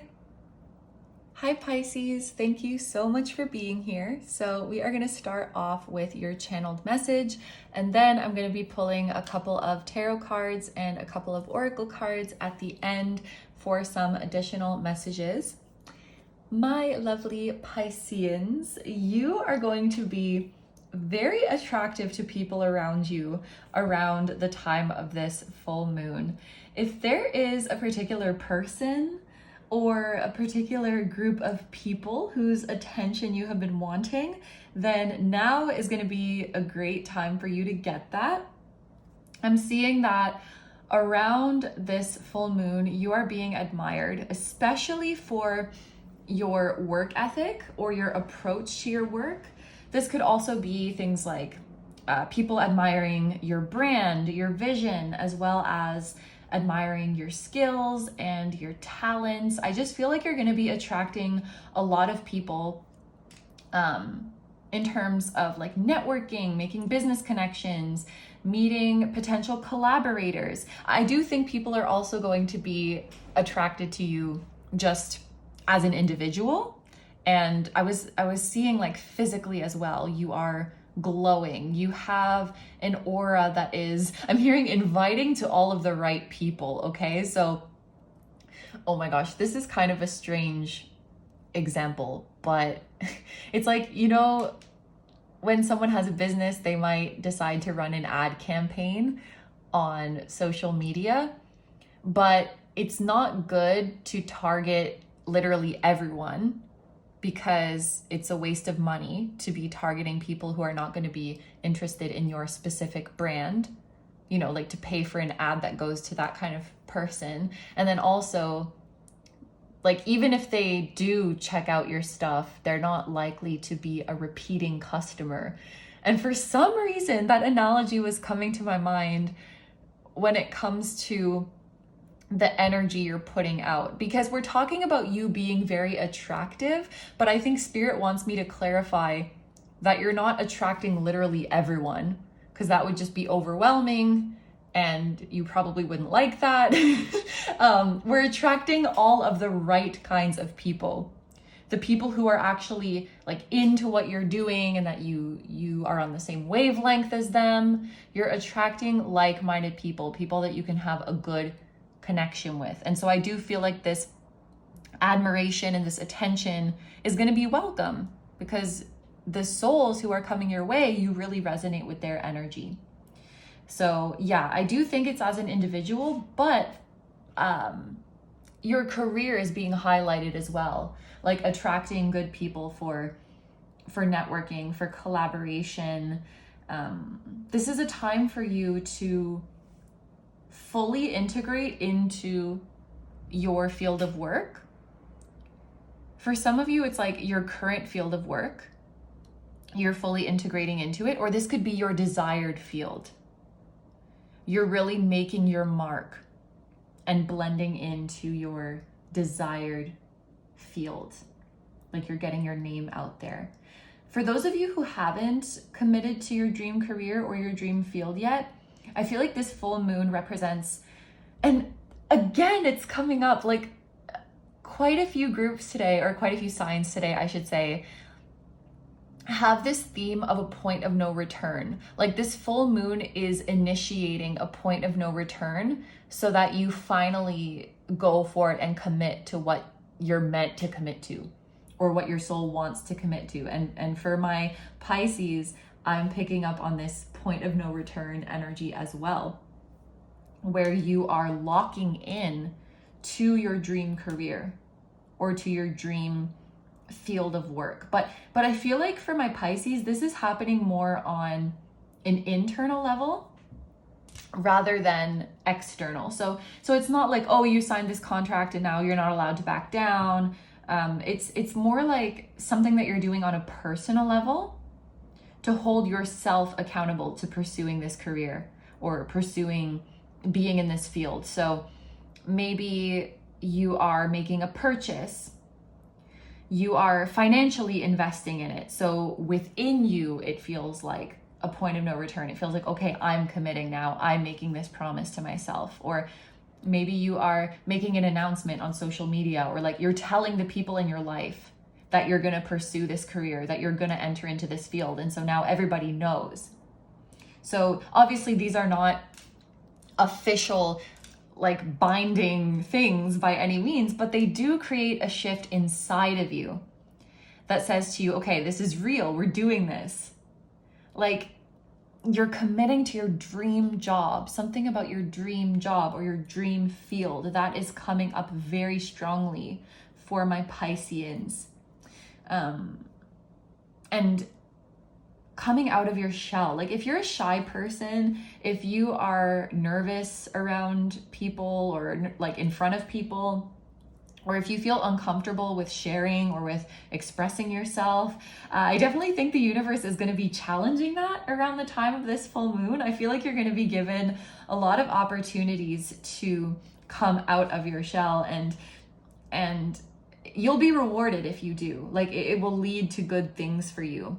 I think that, and I've seen this with a lot of the signs today, I think that this is a time to face your fears and to kind of realize how silly your fears are. Like, you might have that kind of mind. I'm thinking of Nine of Swords energy, that kind of catastrophizing mind. It's the same kind of mind that tortures you about embarrassing things you did 15 years ago, or like mistakes that you made 12 years ago that keep you up at night. You know, all of those, I've seen several memes like this where it's like you're trying to sleep and then your brain is like, would you like to review every mistake you've made in your whole life? I feel like that would be a good thing to do right now.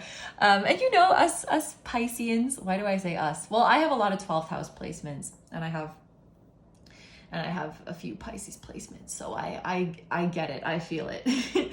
Us with Piscean energy, we can really get lost in our thoughts like that, and we are very sensitive. So if you have a brain that likes to torment you like that, I feel your pain.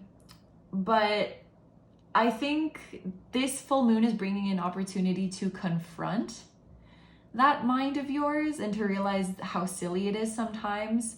Like, for example, if you, because this reading has been, a lot of career messages have been coming up. If you applied for a job, like the worst that could happen is that the company says no, or the company doesn't respond to your application. But in your anxious mind, in our anxious mind, in our Piscean brain cells, we probably imagine the company going like, you loser, you think you're good enough for this job? Like, I hate you.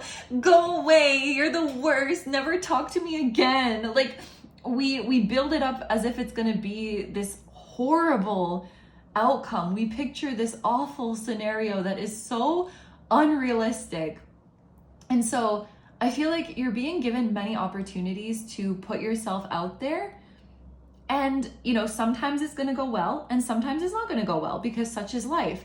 But you have the opportunity to see that even when it doesn't go how you'd hoped, you're totally fine.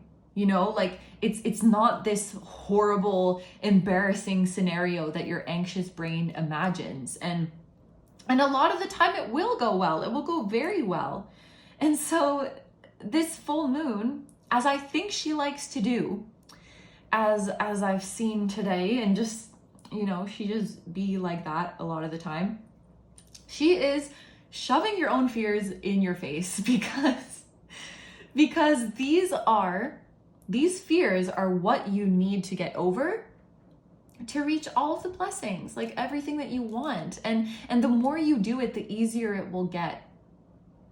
You'll be panicking the first time, but after that, you'll just be slightly nervous. And then after that, you'll just have a butterfly or two. And then after that, you'll feel totally fine. And it's all about repetition, and it's all about retraining your brain that you are not in danger.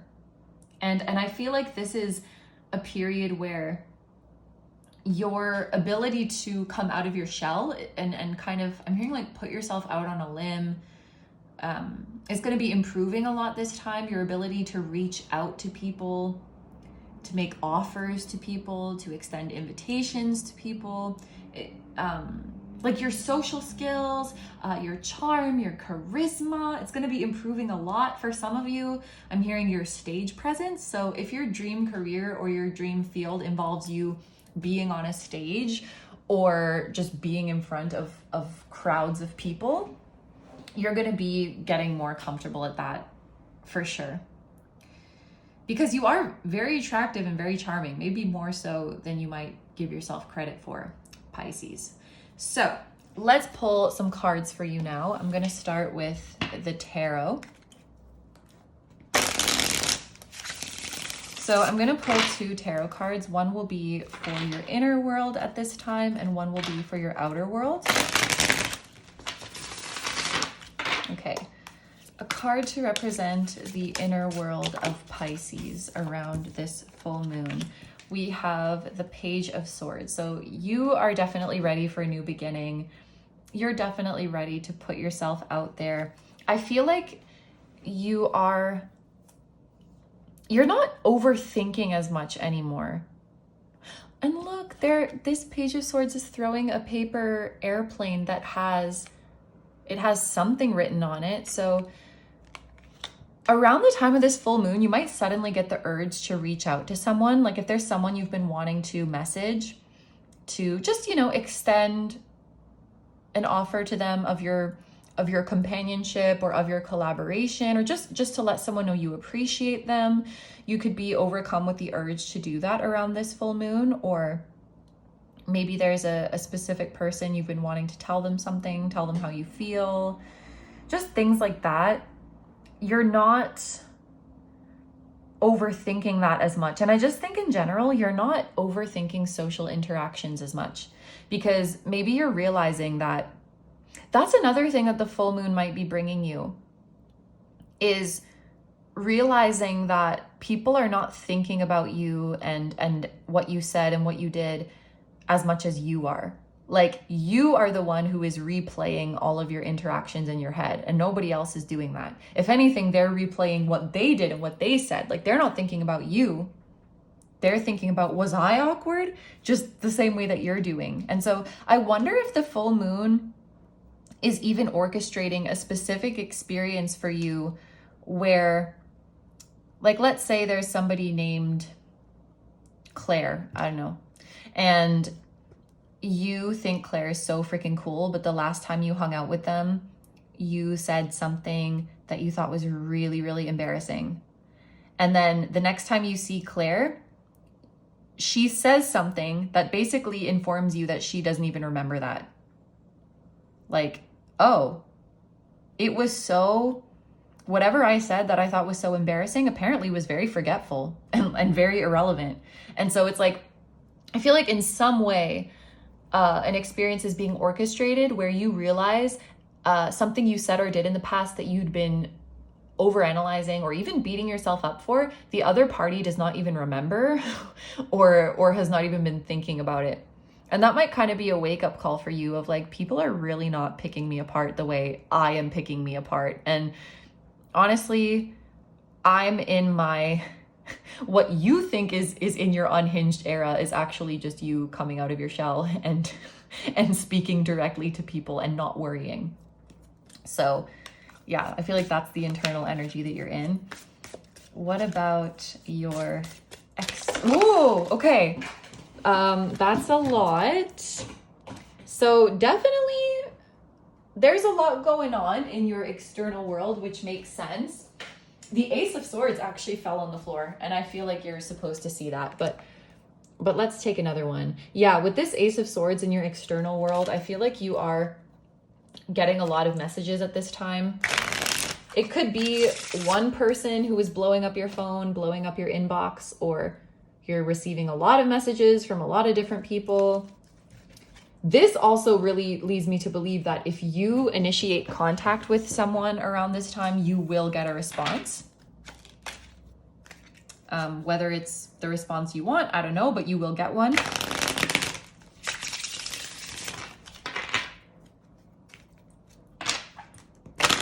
Yeah, let's get one more for my Pisces.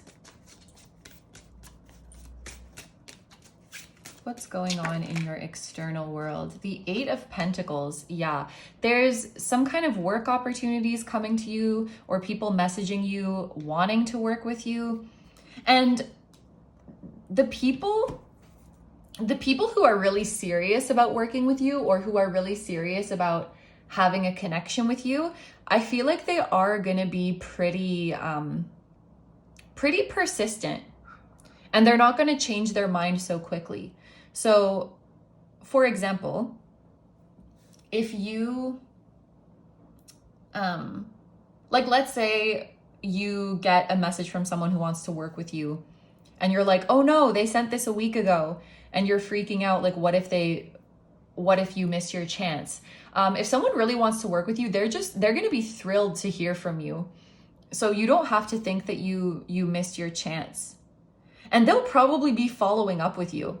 So if you don't respond, they're going to message you again and be like, hey, just checking in about this potential opportunity to collaborate. And in the same way, if someone really wants to have a connection with you, they are not going to be put off by you double texting.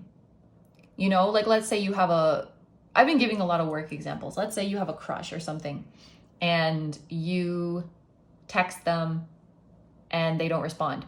If this person really likes you, they are not going to care if you double text them. In fact, they might be grateful that you did, because maybe they replied to you in their head and they didn't realize that they had actually not responded. I do that sometimes. I think, people do that sometimes. Or they are like, oh, so-and-so messaged me, I'm going to respond to them. And then they get distracted. And the next thing you know, it's been like 2 weeks. It just, it happens sometimes. So they will appreciate, if someone is really serious about you, They will appreciate you double texting. They won't be afraid to double text. When something is meant to be, it's a lot harder to mess it up than your anxious brain might think. I think that's really the takeaway for my Pisces. Okay, so a Virgo sun, this is Virgo sun, a Virgo sun could be significant, or air signs could be significant for you guys. Gemini, Libra, Aquarius.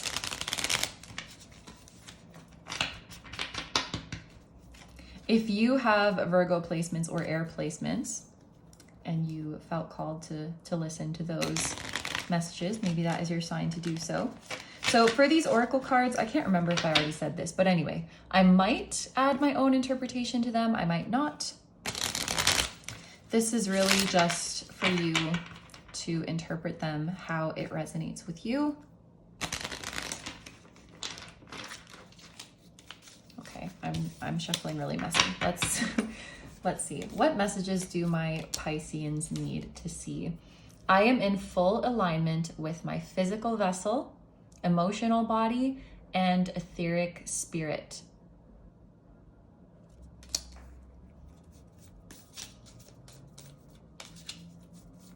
I feel like for Pisces placements, especially feeling in alignment with your physical vessel is super important, because we tend to go up in the clouds sometimes, and we like to stay there sometimes.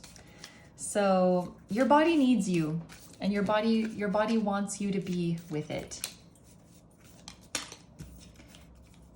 I embrace each and every moment and acknowledge how precious they are.